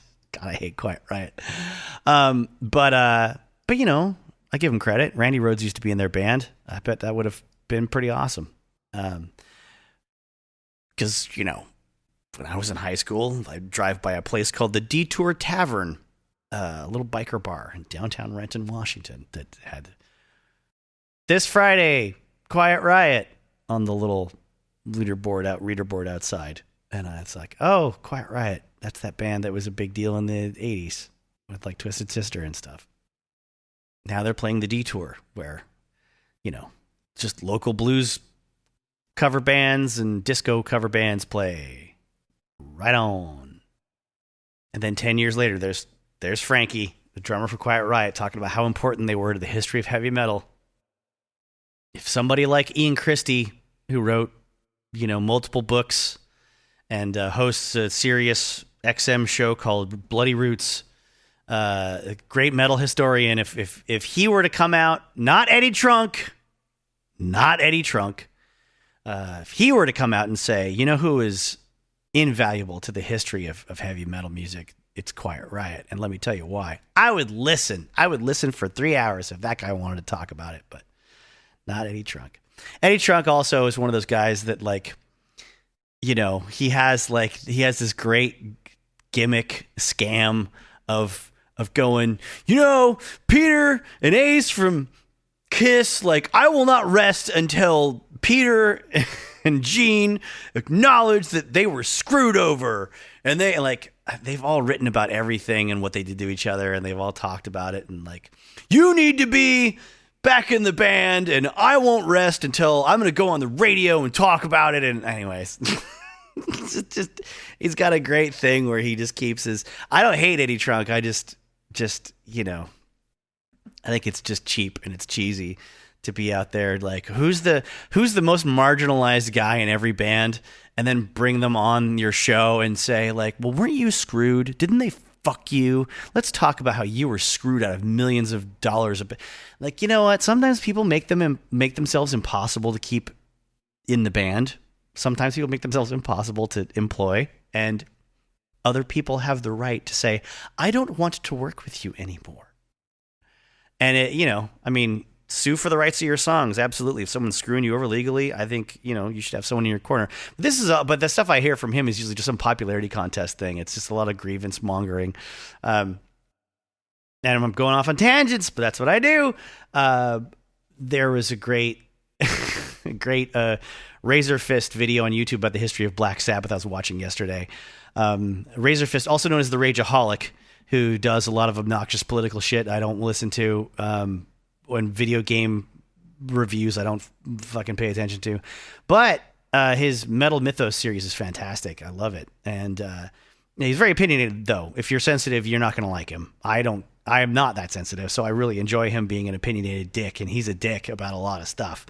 And as a guitarist, I find a lot of his opinions baffling when it comes to who ripped off who musically, because most of us can tell you, like, no, there's no connection there. When you say that Danzig's "Am I Demons" a direct ripoff of Black Sabbath's "Children of the Grave," can't go with you there, buddy. Anyways, this is he played some clip of Jakey Lee being interviewed by Eddie Trunk, and Eddie Trunk is just, he's being so passive and retconning the history of this singer from Badlands who intentionally infected every single groupie he could plow with AIDS when he knew he had AIDS for a period of, I believe, at least a year to 2 years. And that brought in some legal problems with the Badlands catalog not being available anymore. I know, Kiss fans, I'm sorry, I'm deviating here. You can skip ahead a couple minutes to what? I don't know, start the Quantum Leap part of the episode. See? You got nowhere to go now. Yes, you do. You can stay here. Or go back to one of my other Kiss episodes. Come on. Come on, stick around. It's rock and roll talk. But he's just like, Eddie Trunk is just being so friendly about like, well, he did some things and some people were hurt And like, no, he intentionally tried to murder women that worshipped him by banging them full of HIV without telling them that he was carrying. Like, Eddie Trunk, you douchebag, just cover up artist for this criminal, this dead criminal. You know what?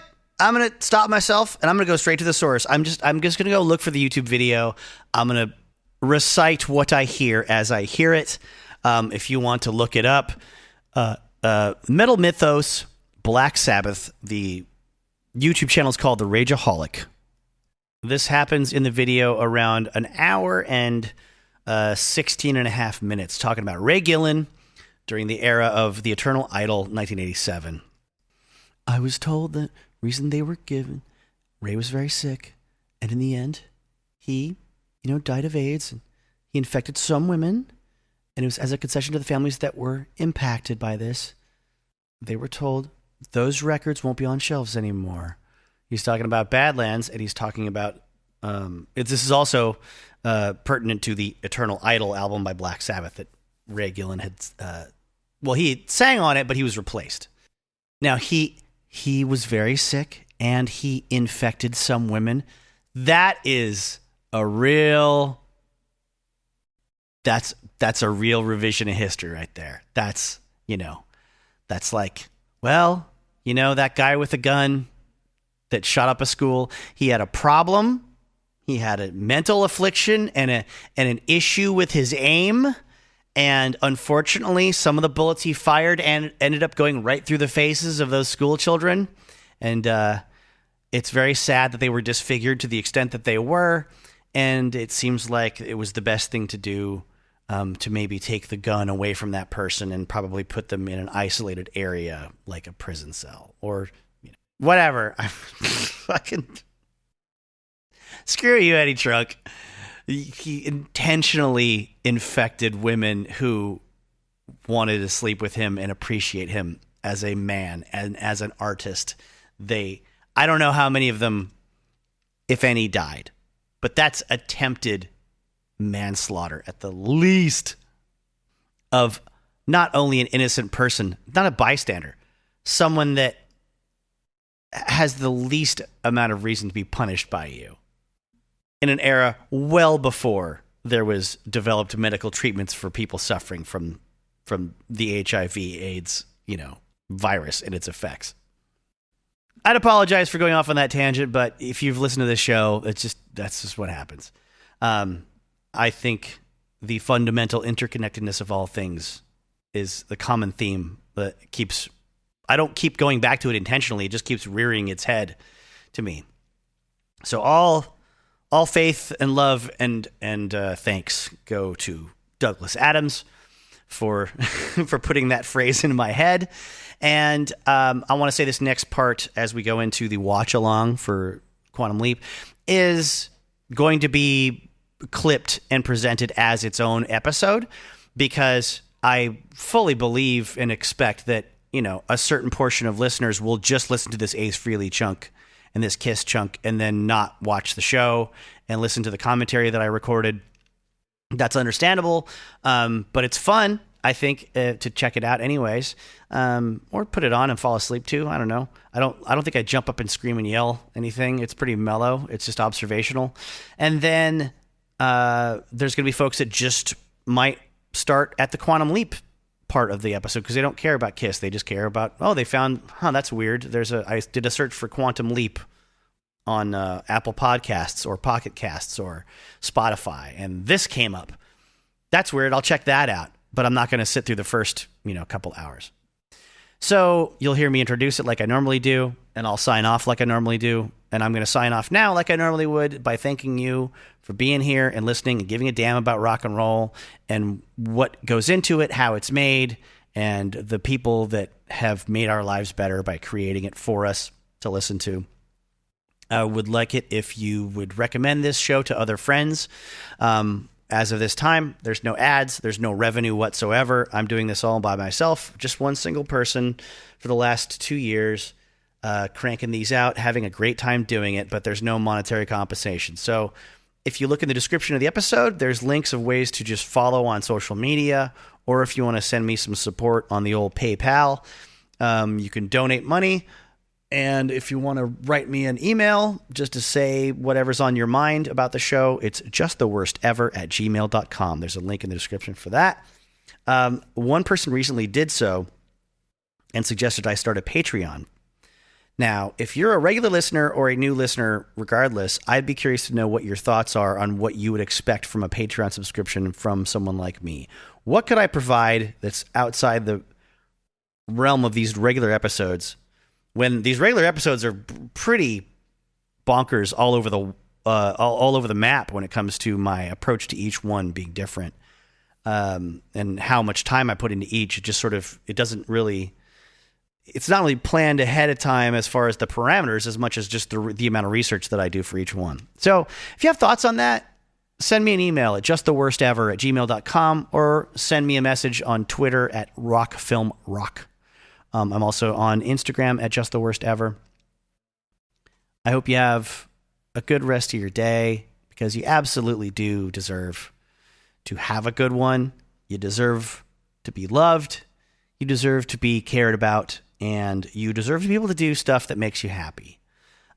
If any of those things aren't in place right now, take stock of your life. Maybe take a little moment and see what you can do to better your situation. Or if you can't, think about what kind of support you need from somebody else. What can you do to ask for help? It's practical. It's relevant. It's not bitchy. It's not whiny. Unless you do it in a bitchy and whiny way, in which case, if you're my friend, I'm going to say, fuck off, you whiny bitch. Honestly, just be nice to yourself when you can, and ask for help when you can. Rock and roll is the best, and so are you.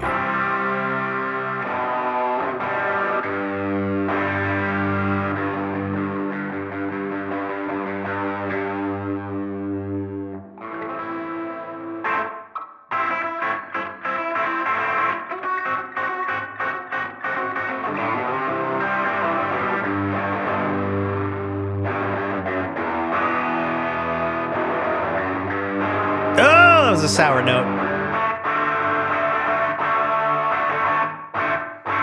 Hello all, and welcome back to what I've chosen to call a history of rock and roll in film and rock and roll. You may call it what you like. Now, I just released a big old 3.5-hour heavy episode about counterculture journalism and rock critics that had a lot of balls and fought pretty hard for the readership that they maintained while they could during very strange, dangerous times. Then I'm halfway done with the final Hank Williams episode. It's all going to be about his problems with his wife and then him dying, because that's what the other two movies are about, and that's really heavy. And then current events got really heavy. So I'm deflecting today. I'm going to watch an episode of Quantum Leap. I saw this show when I was about 12-ish, I think, a couple times on the television. This particular episode is from 1991, and it is called Glitter Rock. It is season 3, episode 17. Glitter Rock, April 12, 1974. So at first I thought I would watch the episode and take some notes and then record after the fact. But I got 20 seconds into it and I had to stop and get recording equipment ready. It's my my sort of portable rig, because I don't want to risk my computer puking on me by running a recording program at the same time that I'm streaming television on the Roku channel, which is where I'm watching this right now for free. And previously, up till this point, I think as of a year ago when I first started hunting for online sources for this, I had a link on dailymotion.com. But if you have a Roku TV or any streaming services going through your television, there's a good chance you can maybe watch the Roku channel for free or as a bundle on something if you don't already have access to Quantum Leap. If you live in a fairly large metro area in America, I would suggest going to your local public library system, because somewhere in your county, there might be a connected library that has the episodes on DVD. But then you would have to go buy a DVD player, which most people don't have, or a Blu-ray player, or a high-def Blu-ray player, or whatever the hell the discs are on these days that you might have, or you might have a friend. Anyhow, I figure if you're listening, you might already be a fan of Quantum Leap, or you're a fan of KISS. Either way, if you were around when those things were big, you probably do have a DVD player, or you have some capability of getting your hands on the DVDs. You go to your like half-price books type store, or the eBay if you like. Those are all my suggestions. Or go talk to a college kid that's a friend of your kid's, whatever, your neighbor that knows how to torrent things, and then borrow their laptop after they torrent this episode for you, I suppose. So I made it I'm looking at the actual counter now. I made it 1 minute and 6 seconds in before I paused it, because there was already 3 things I wanted to mention or talk about, and then I started looking up resources online. Just if it's not obvious by the title of the episode of my podcast you clicked on, this is going to be a mini KISS episode. I have a good friend. Let me borrow his Ace Frehley autobiography, and I was saving this episode since over a year ago when I started doing some of the mini KISS episodes. Saving this one for Ace, because I was pretty nice to Paul. I was pretty understanding to Gene. I kind of took a dump on Peter Chris while focusing also on Gene. I told a couple of Ace stories, but, you know, this is going to be the Ace episode, because whoever it is that Mr. Scott Bakula, the main character, is portraying, clearly is visually meant to remind us of Ace Frehley with the makeup he's wearing. It's almost like I'm wondering if KISS had to get, you know, some papers signed for this to even be on the air. If they didn't, I'm sure Gene would have sued the producers of this show right away. So I won't look into that. The KISS likenesses have probably been used a million times in media, and so much that, you know, Gene's probably collecting just residuals off of whatever whenever he can. I wanted to start with the title, Glitter Rock, now, and also the date, April 12, 1974.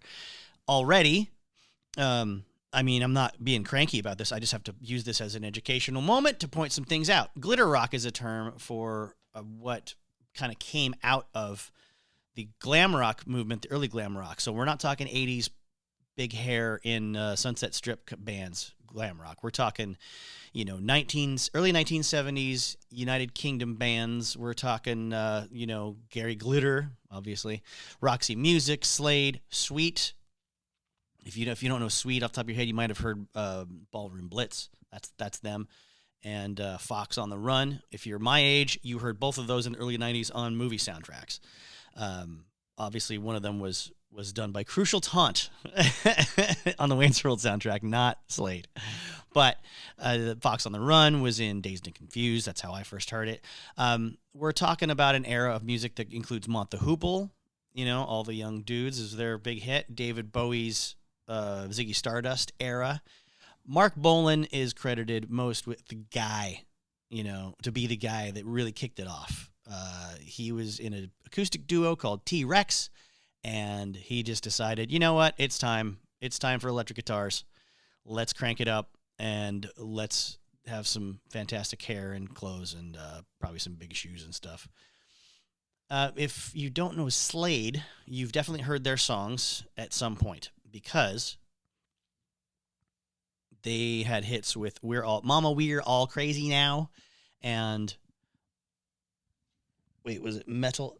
Did they do Mental Health? Bang Your Head, Bump-a-doop-a-doo. Hang on a sec. Make sure I'm still recording here, by the way. It's live. Do-do-do. So we had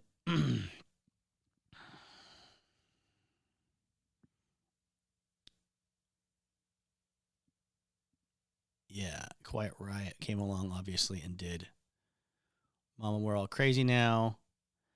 And let me see if I can Hang on. Oh, man, this is difficult. But I don't like it when things aren't going my way. Yeah, so they were a big. These are bands that, while they did influence American radio rock that came later, like Quiet Riot and Twisted Sister, and to another extent, Wasp and Motley Crue, and maybe a little Bon Jovi, but there's also a much longer term influence in your Lady Gaga, your hey, sorry, checking levels, your Marilyn Mansons, The Darkness, Space Hog, but there's also the immediate influence that happened right after this, and we're talking New York City. We're talking your New York Dolls. We're talking about.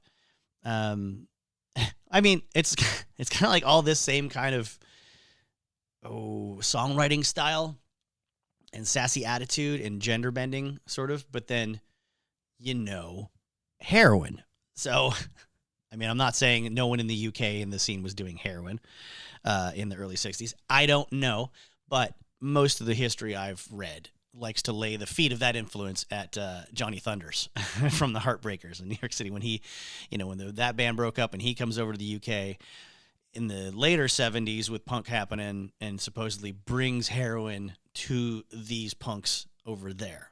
Other folks dispute that, but as far as the demographic of the early to mid 70s glam bands, I don't think that was really their jam so much. They're not known for it, but fast forward a few years, then New York City bands that are playing Max's Kansas City and the CBGB, heavily influenced by this, and they're making it a little nastier, a little dirtier, a little artsier too. So your Lou Reeds, your Iggy Pop, not from New York City. Obviously, the Stooges were out of Detroit, but he was quite a fixture in the New York City scene later.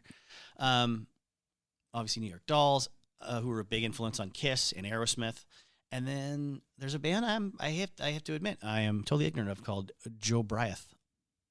But the stuff got darker. Glitter rock was sort of an American thing. It came from glam rock, which was a British thing. Okay, now glitter rock is a thing in 1974. Kiss, though, is just in between their first and second albums being released. They're on tour for the very first time during let's say April 1980 or 74 when this Quantum Leap episode takes place. What surprises me is that they're using the visual style and the hard rock style of Kiss in this episode. Again, this is not for me to say they shouldn't have done it or I'm bitchy about it because I'm not. Do your thing. It's television. It's a fictional science. It's a science fictional show about a man that travels through time, inhabiting the bodies of other people, and then sleeping with their wives. Is that sexual assault? I think that's sexual assault. And it certainly was. That's certainly one of the things they criticized Wonder Woman 1984 for. But yeah, I don't know. I don't know how many times he boned the wives or girlfriends of the people he was inhabiting the bodies of. I was going to say just a couple more things before we get started about Quantum Leap. One of them is the fact that the intro, the setup, it's sort of the holdover from the 80s of, instead of just like a catchy theme song, whether it's an instrumental or someone singing, it is about, it is the whole job of the intro is to tell you the premise of the show. So if you're just tuning in, there's no, especially before reruns and syndication, you can't assume that's going to happen early on with a show. So you got to explain this concept to people that are just tuning in for the first time. Maybe their friends have recommended it or they're just flipping channels. And they don't know why this guy is looking in the mirror, seeing somebody with a different face than his. Sometimes a different skin color, sometimes different sex. So that was something important. But also the music that accompanies the explanation is so soft and inviting and friendly. It's like it's got strings and stuff. It's not even intense to the level of a Star Trek or Star Trek: The Next Generation. Those it would be a little bumpier, a little rockier, a little more exciting, and like, oh, we're going off on big adventures. This sounds, and I don't know how often I ever saw that show, but it sounds more like a throwback to Highway to Heaven with Michael Landon. Like, it's a very reassuring, comforting, like it's a warm bath of an intro theme, I would say, musically. And, letting you know it's okay to watch this with your kids, probably is what it is. This is gonna be all right. It's gonna be it's gonna be nice. It's gonna be an adventure story, but it's gonna be nice because this was on in prime time in the late 80s, early 90s. So, having said all that, I think we're set up for everything I needed to do to start. And then when I started watching it, it cuts straight to Scott Bakula in full makeup on stage, playing a double neck, I believe a Mosrite guitar, that for 1974 is probably period accurate. For hard rock arena music, which is what they're shown playing, it is not accurate. This would be a more jangly type. It's a sunburst guitar. This would be more jangly or more surf rock, but probably a little hippie-ish or Beatlesy kind of sound, a little twangy. It's got a tremolo of some kind of a Bigsby style, but not Bigsby. And but it's got some real skinny frets that wore out pretty damn fast on it. So, yeah, it looks outrageous. It's wild. It's got two necks on it.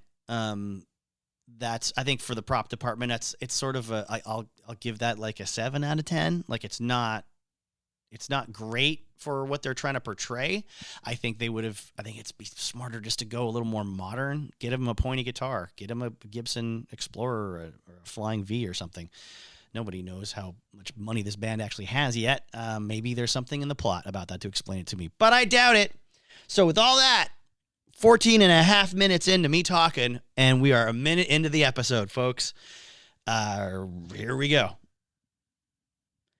Actually, you know what? I haven't decided yet how I'm going to produce this episode. Like I said, I was originally going to just follow along in real time, and then I realized I was already going to have to pause things and talk through things.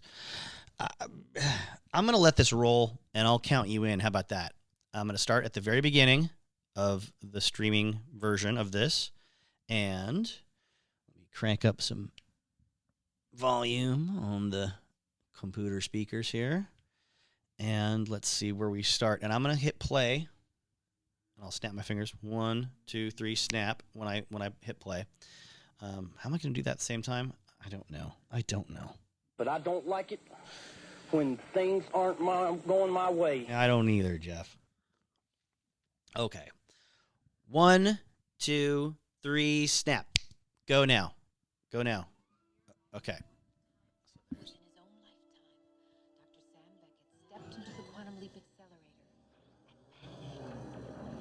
So there you are. Now you know where we're at audio-wise. I think I'm just going to let this roll until I have to pause. I wanted to mention, I did look up the IMDb for this episode. I didn't see a ton of supporting cast members that went on to do a ton of things that I recognize, but they all seem to have had pretty healthy careers acting in television for quite a while, up through today. 1 or 2 of them became producers as well. One of the main ones is John Gries, that I did notice, I did recognize. In this episode, he plays Flash McGrath. He is currently in White Lotus and was, before this, in 85 in Real Genius as Laszlo Holyfield. And then he was Uncle Rico in Napoleon Dynamite. How about that? Okay, rocking out.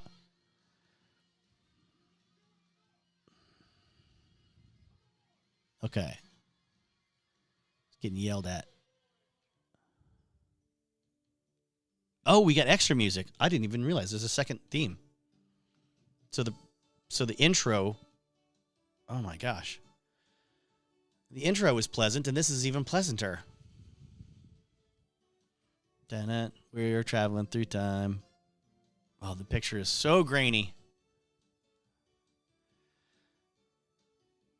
Oh man, this is a great intro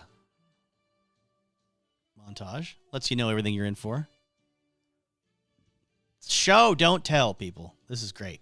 Yeah, this. If you've never seen this show, you already understand it now.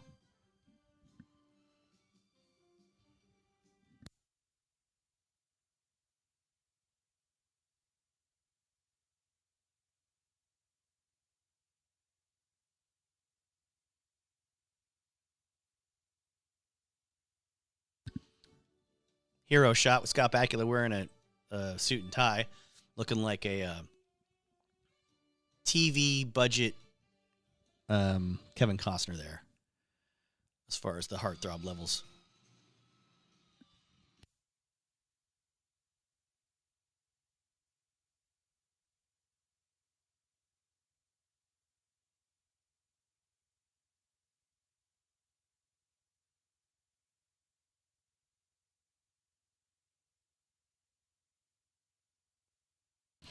Man, maybe the makeup is just different enough that they weren't going to get sued by Kiss for this.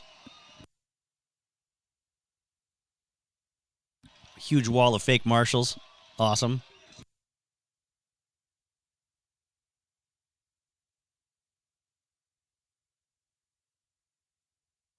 Oh, there's a pointy white guitar. That's good.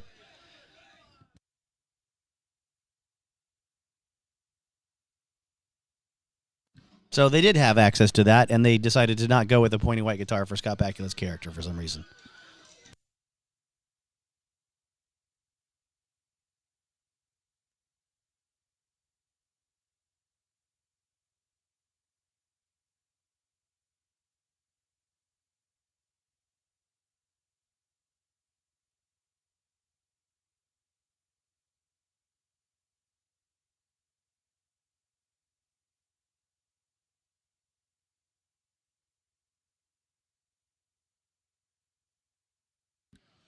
Why are we getting all these people out of here?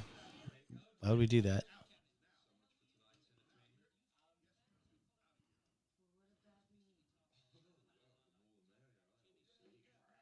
Okay, so we got a British guy in the band. Are they all British? Hmm.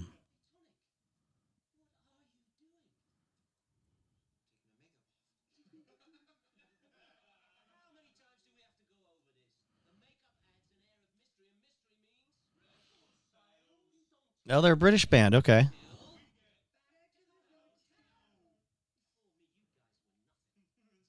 I think this is Peter Noon. He was in Herman's Hermits. Let's see.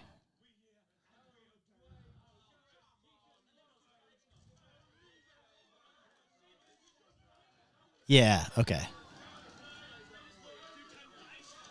Quotes on IMDb. Mm-hmm. His name is Tonic.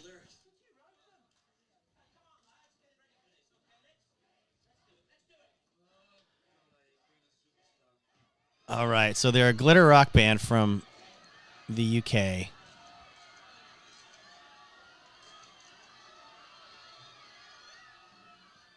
Oh, shit. Someone's got a camera.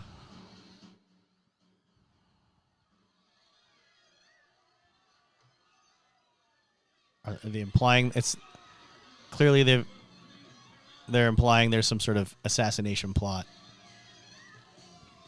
that our boy is worried about.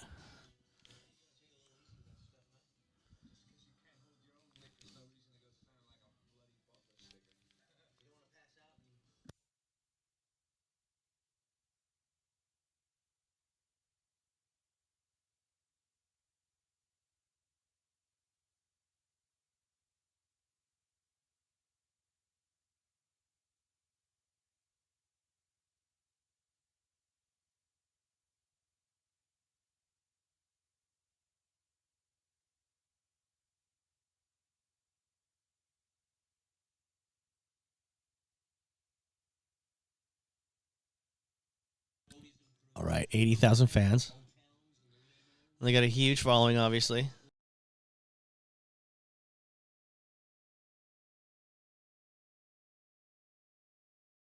Doing a good job here for the crowd, or the crowd at home. explaining the finances of a touring rock band. Very nice.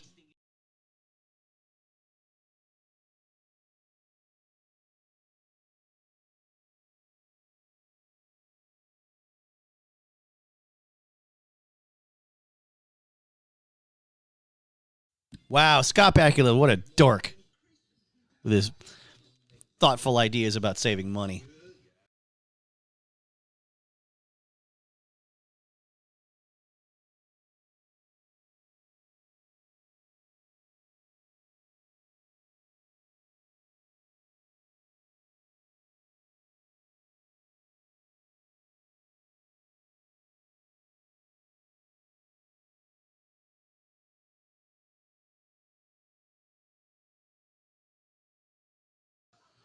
All right, so he's getting the hang of it.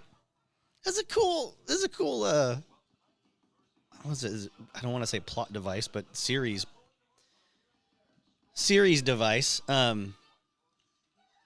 Certain things baked into every episode. The mechanics of it all. You know, he's gonna have to get skilled at navigating all these social situations when he doesn't really know what he can get away with.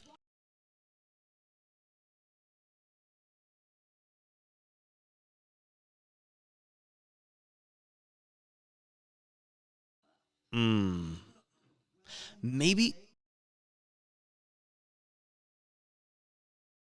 it's very cute. This is adorable. He's got to try to be like noble and chaste. I assume he's got a wife back home he's trying to get to.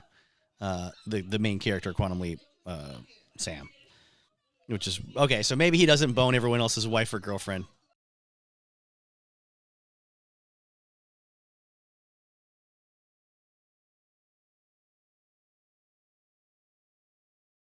Yeah, Sam. What are you doing?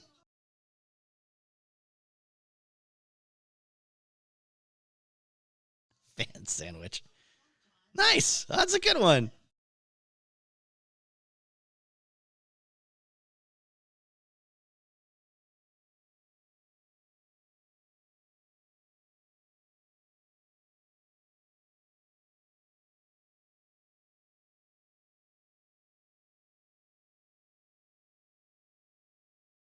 Yeah, he's right. Sam's right. It's not demeaning.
Okay, first commercial break happening now. Coming back from it. So does he have to learn to play guitar in like 12 hours and then play a concert and then get stabbed? Or how do we do this? What are the mechanics? Someone call in and explain the mechanics of Quantum Leap to me.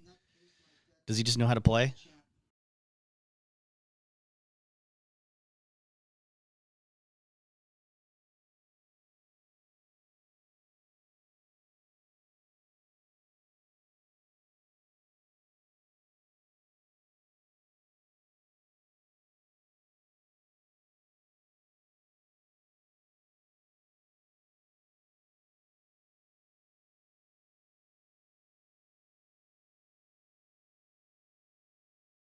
I love the Ziggy gimmick. I love the device. I love how it's like glow in the dark Lego Tetris parts that he's just punching into and he's making little cartoon noises. Like if they rebooted this show today with like new actors and everything, there would be something like Al wouldn't be as like he wouldn't look as futuristic schlubby. He'd be like darker. He'd be in like a dark, like it's like a black trench coat. It's like made out of plastic or something. His nipples would be showing for sure. And the intro music would be like da da da. Quantum leap.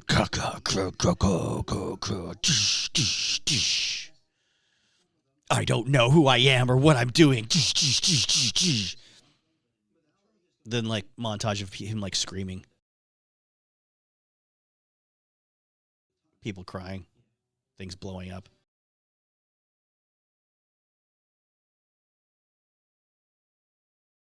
I'm obsessed with the pin that's on Al's jacket. It's like it's got a couple of. It's like a couple of. Oh, I was like, are those sheetrock screws? Or are those just ball and studs? I don't know. Some.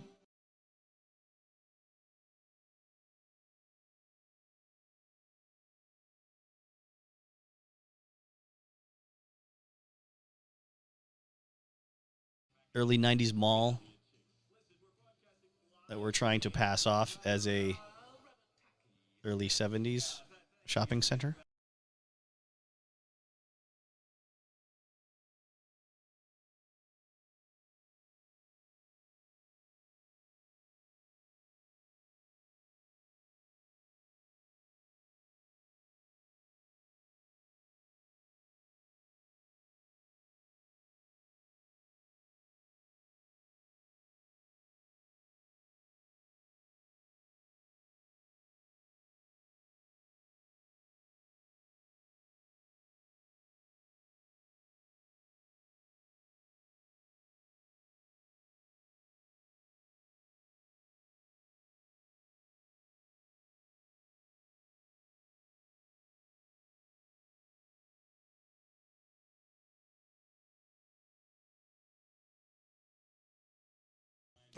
I think I ask him about lyrics.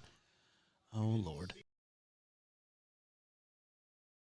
Which guy's Uncle Rico? I'm going to go back and check. Flash.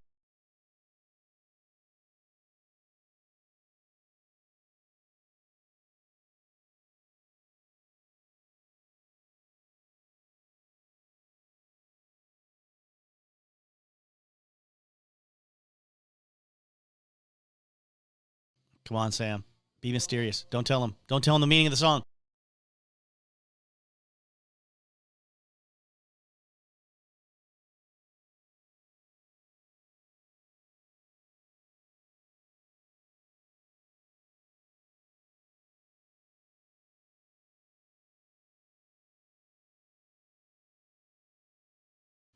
Let's sign it a little faster, Tonic.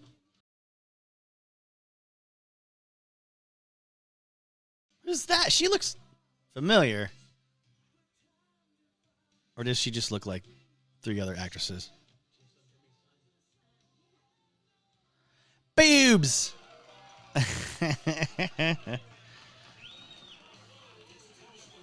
Yeah, I think she just looks like 3 other actresses I've seen in things.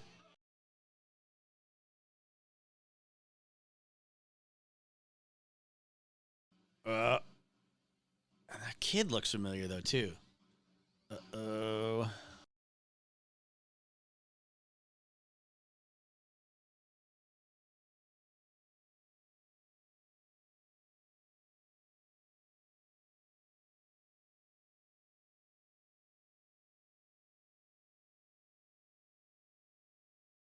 Ah. Al's outfits are changing.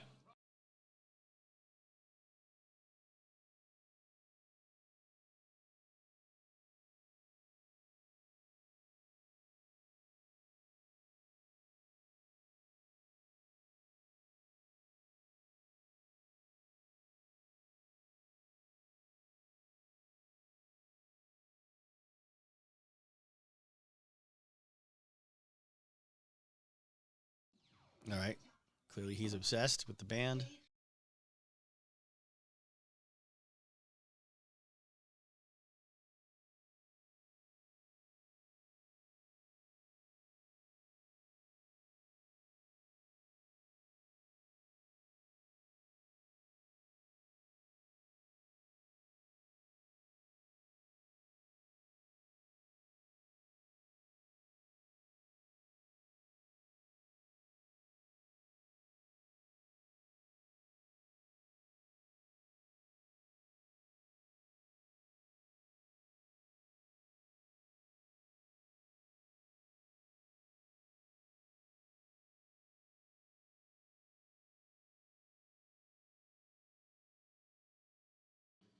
we've seen this record cover on 2 different walls now, and it's clearly a remake of Kiss, the first Kiss album. Philip Silver. Okay. He's not on the IMDb entry. Oh, no, he is. Christian Hoff. He was in Encino Man as Boog the year after this. He was in 1981, an episode of The Magical World of Disney, playing young Walt Disney.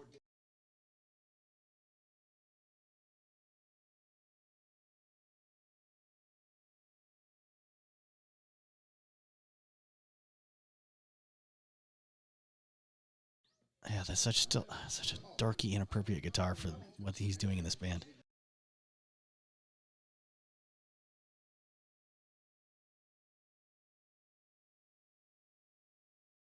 So Christian Hoff went on to be in Jag and Millennium and Party of Five and the late 90s version of Fantasy Island, Law and Order, Ugly Betty, Law and Order, different one. Not a lot lately, though, but probably doing fine.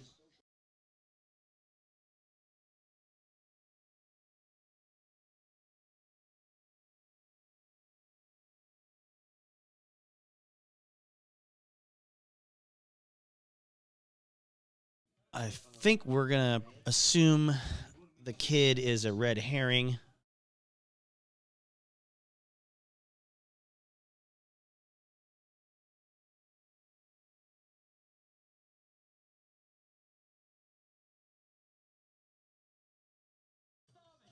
Let's get this bleeding sound check over with.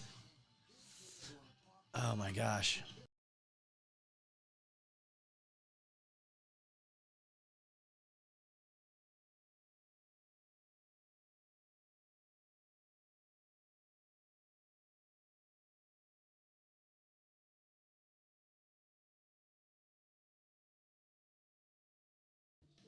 Oh, so he had to learn the song from scratch, I guess? Or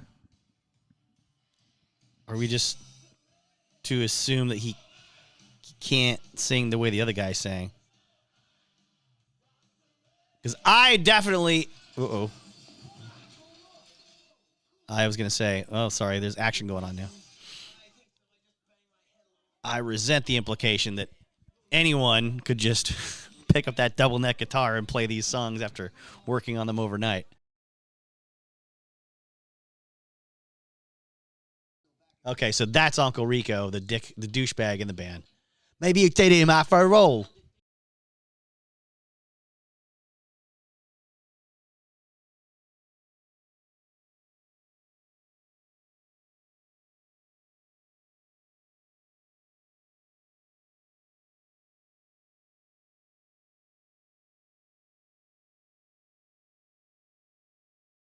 Good work, Peter Noon. Got a bright career ahead of you in the acting world.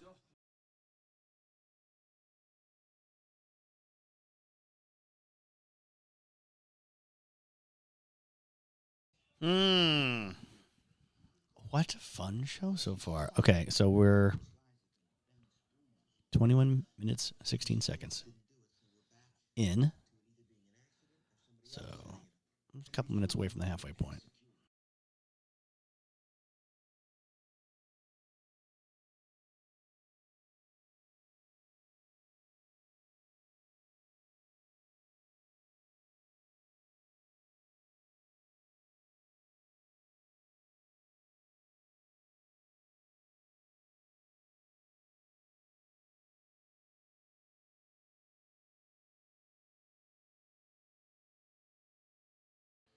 If you went up to the big amplifier in the sky, that's terrible. If you go up to the big Madison Square Garden in the sky, how about that? There.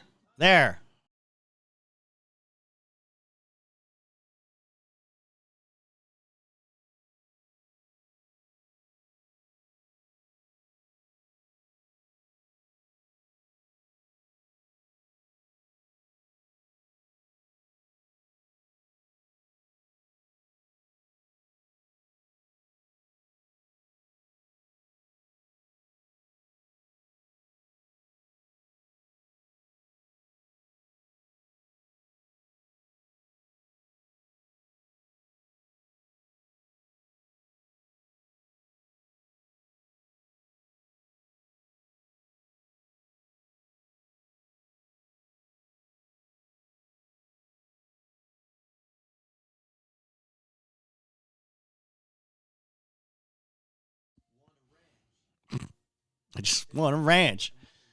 Does he know how much of his own backstory does he know? I wonder. Just what Al tells him.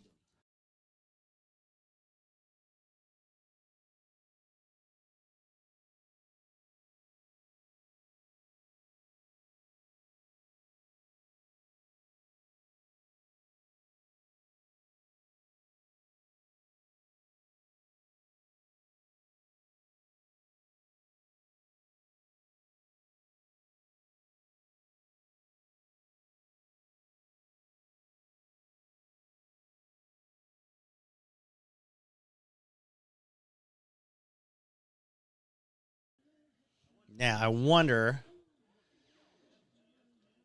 if this arena footage of the audience is just from some other concert footage. It's got to be, right? I mean,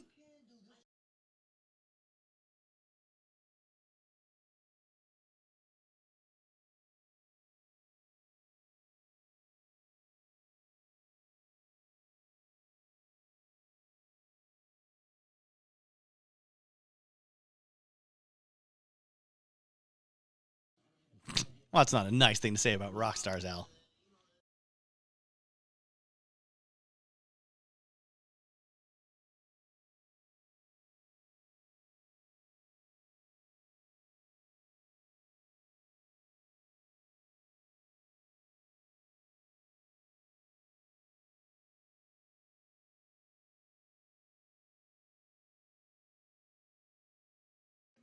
Oh, we're doing a Who riff on the Who's on First joke.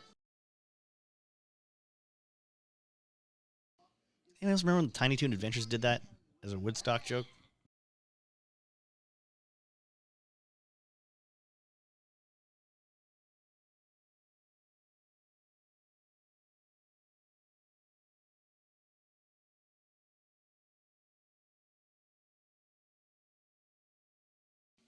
That is a cute scene, right?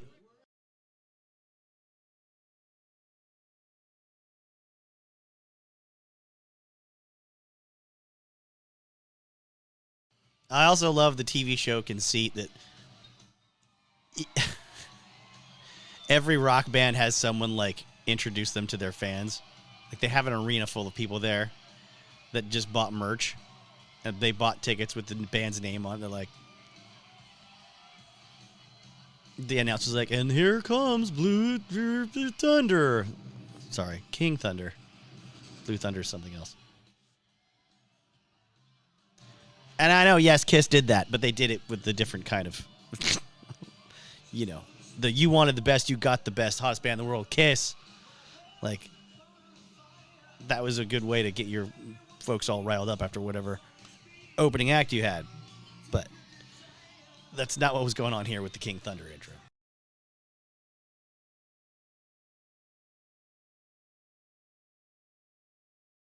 Oh, God. This is bad.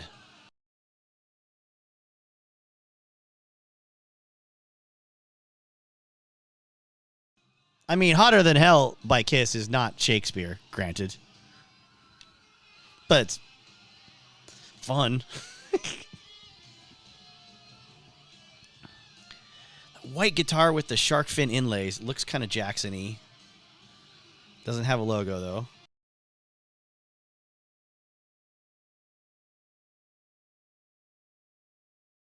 And this is not, I mean, that's not the kind of lead guitar playing that, I don't know, you would have had in 74 from a British glitter band. I don't know. I guess we're just... No, I'm not going to get bitchy about it. We're just, we're just playing around a little bit with the timeline, I think.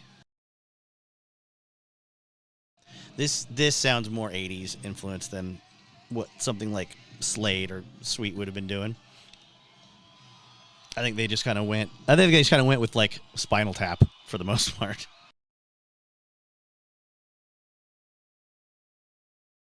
Well, clearly somebody working on the show was a Kiss fan. And they mentioned Detroit.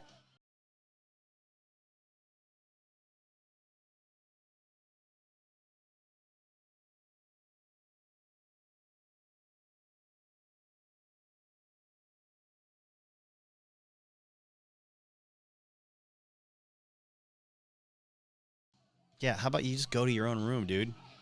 Don't wreck the party. He looks more like Balky Bartokomous right here. I guess this is like how Scott Bakula's character would dress normally. Is that the implication? I don't know.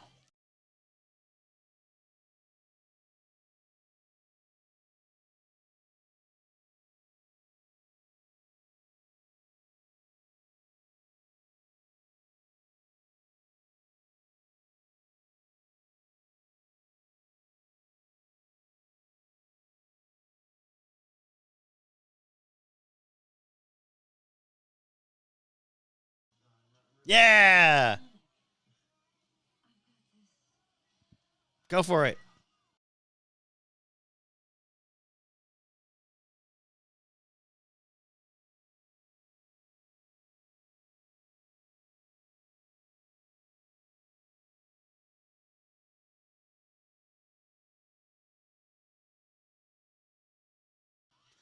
Oh, don't do it.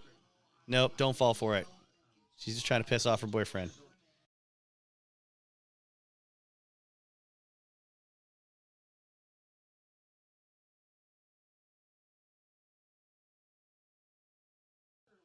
She's a pretty lady, but there's a lot of pretty ladies in the room. Come on now. Don't take my initial advice, Scott Bakula. We gotta go try to not get stabbed.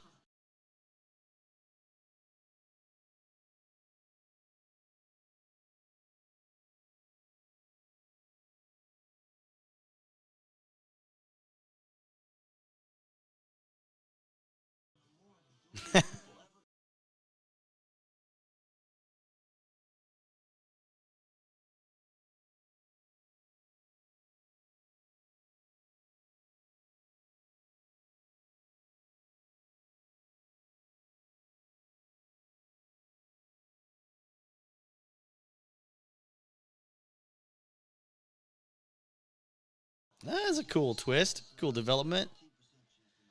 Financial intrigue. That's very appropriate for the time. Managers screwing over the artist. The money behind the scenes.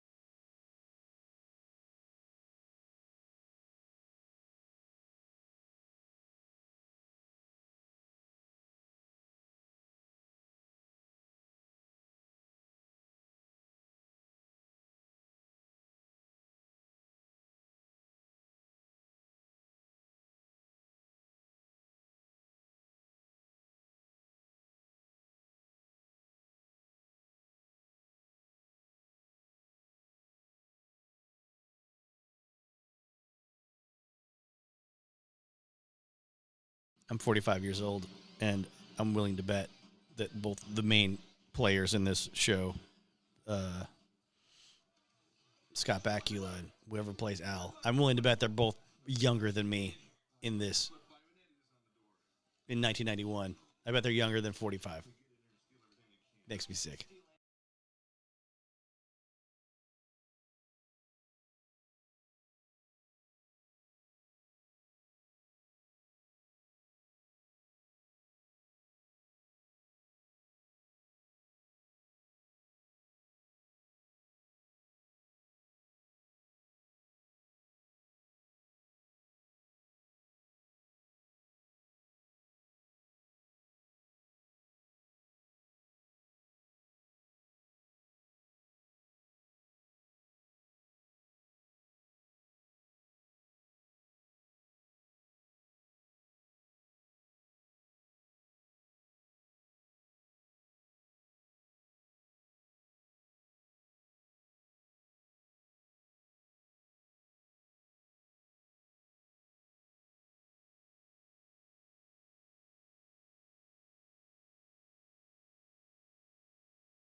One day, Mom always had your albums. How long has this band been cranking out records?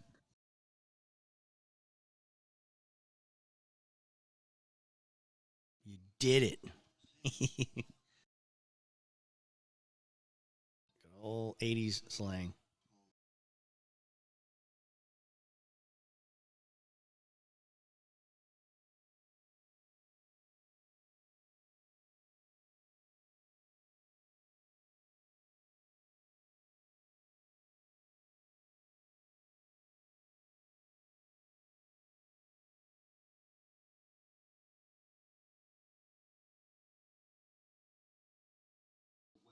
Ah!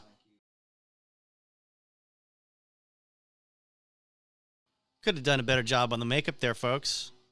I feel like the color matching was pretty lackluster.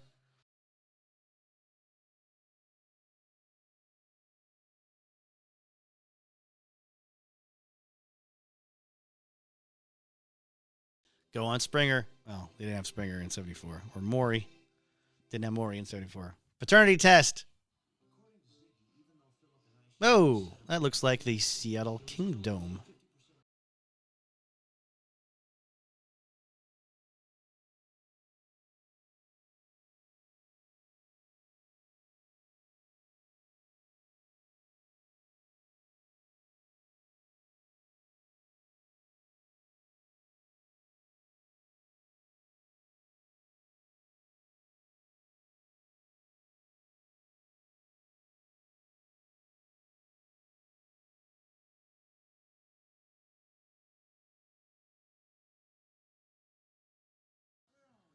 Bloody well right. Got a bloody right to say. I hate Supertramp so much.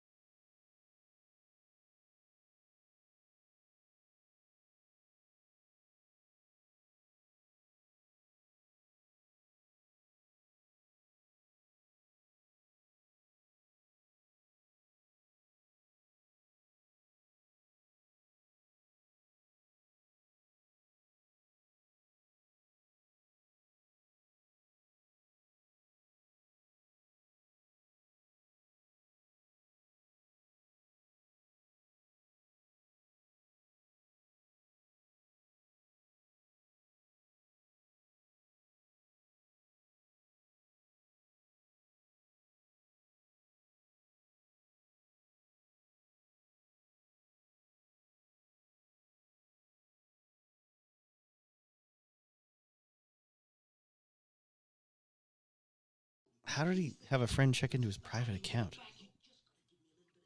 I mean, we know he didn't, but how do you prove that? I don't think that's a thing that this is the average person can do.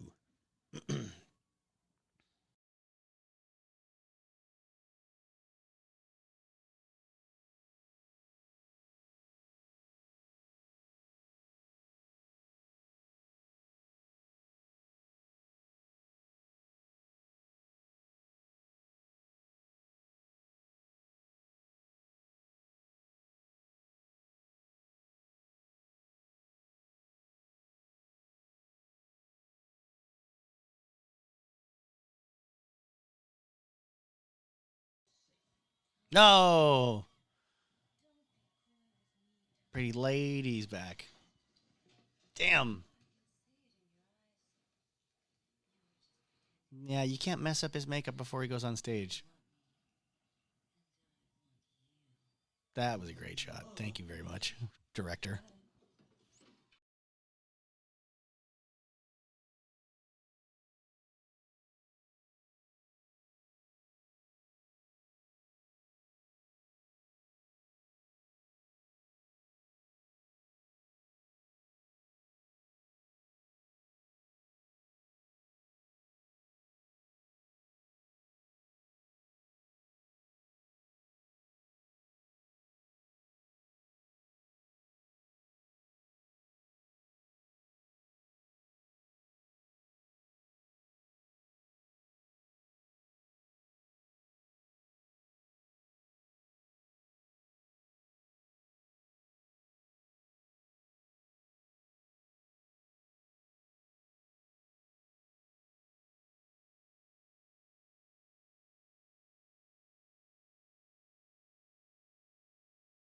Oh, power ballad time. 80s hard rock power ballad time.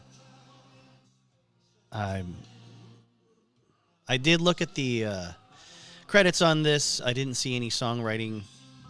I don't know. I didn't see any songwriting stuff that rang a bell. I'll say that. When it came to the people that put these tunes together.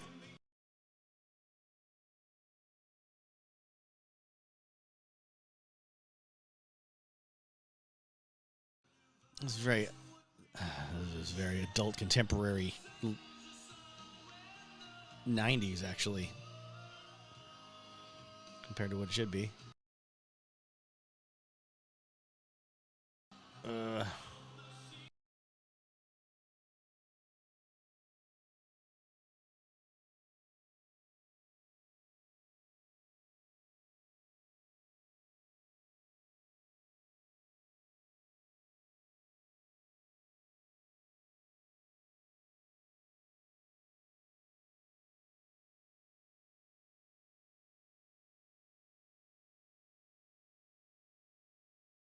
I do love the scenes of Al cavorting around on stage.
Now we got a Fender Stratocaster. That's a little more believable for the kind of guitar he'd be playing in this kind of band. All right. All right.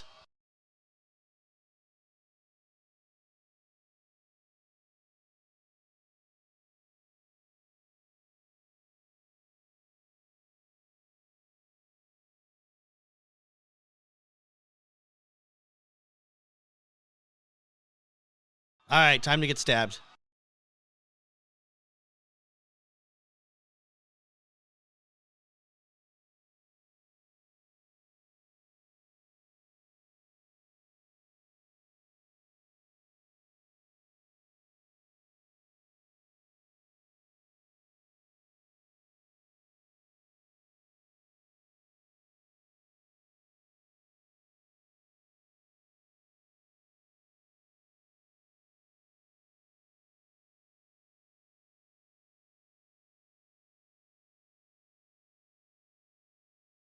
The Herman Hermit himself.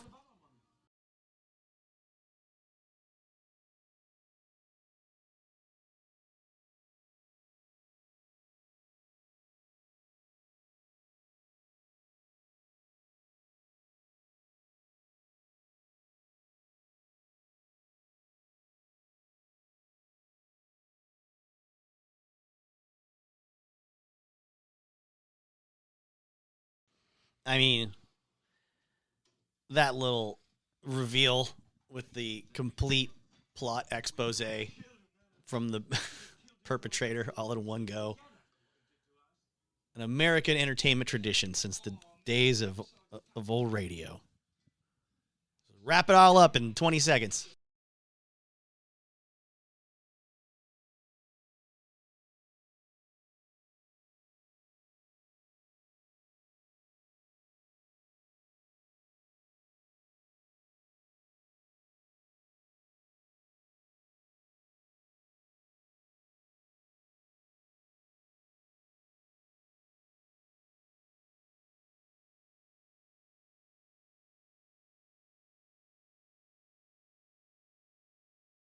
Oh, we're going to make nice with the kid. Oh, that's good.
The kid wasn't asking for much.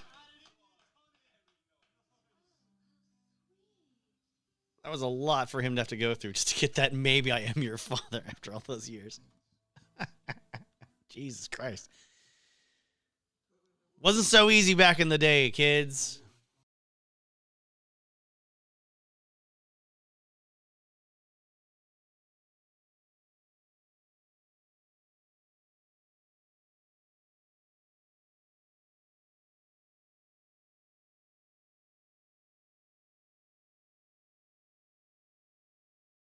Hey, they said the word Stratocaster. Somebody writing the script knows what's up.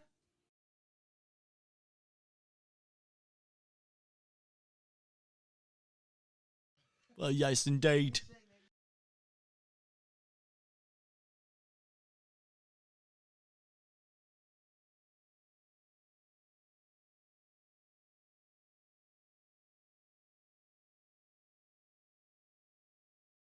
Oh, happy ending.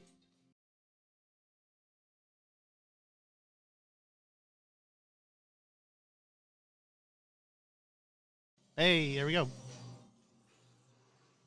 He's a leaping. He's a leaping lizard. No longer Herman. He's a cowboy. Oh, there's another good-looking blonde.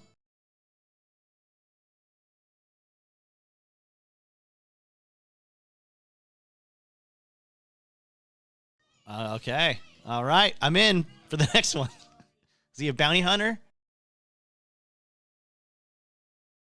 Did they pick up? Do they do? Is that what they do? They pick up where the last one left off, right? Hunting We Will Go. June 18, 1976. I wonder. Oh, Roku channel. Cut off the... Oh, you cut off the thing. The credits. What do you think you are? Netflix? Well, that was pretty nice. Gotta say. Yes, it does look like the next episode picks up where that one left off. Interesting. Well, cool. Not sure what I'm going to do now, what you're going to hear next, if we're going to wrap up, or if I've been talking about Ace Frehley during the middle of this. We'll find out. I'll probably delete all this, what I'm saying right now, because that would be best. That would be a good idea. Yeah. Cheers, y'all. And there it was. I hope you liked it. I hope it was nice. If you are a person that's never listened to the show before, I want to say thank you. Please tell someone else about the show. Please check out the links in the description to support the show, either monetarily by just donating via PayPal, or give me a follow on the social medias and let me know what you think of the episode. Are there other episodes of Quantum Leap that are rock and roll specific or centric or adjacent that I should check out, or other shows, or movies that you think have a good connection to the history of rock and roll that I should look into and possibly cover in a future episode? I would love that kind of input. I would love for you to keep listening. If you want to scroll back through the last couple of years of episodes, find something that might pique your interest, check it out. Be my guest. The only thing about that Quantum Leap episode that still sticks with me is if the plot to kill Tonic came about because Scott Bakula intervened with the knowledge given to him by Ziggy that the manager was ripping off the band, then how did Tonic get killed by the manager before the intervention from Sam and Al? What prompted it then? Are we to believe Tonic had the stuff figured out on his own? I don't think that was explicitly laid out for us, but whatever. For all that, it was a great time. It was a great story. I could deal with more of that in my life, I think.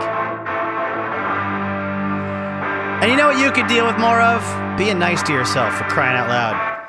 You deserve to be loved and appreciated. You deserve to do things that you enjoy. Rock and roll's the best. And so are you. Don't forget that.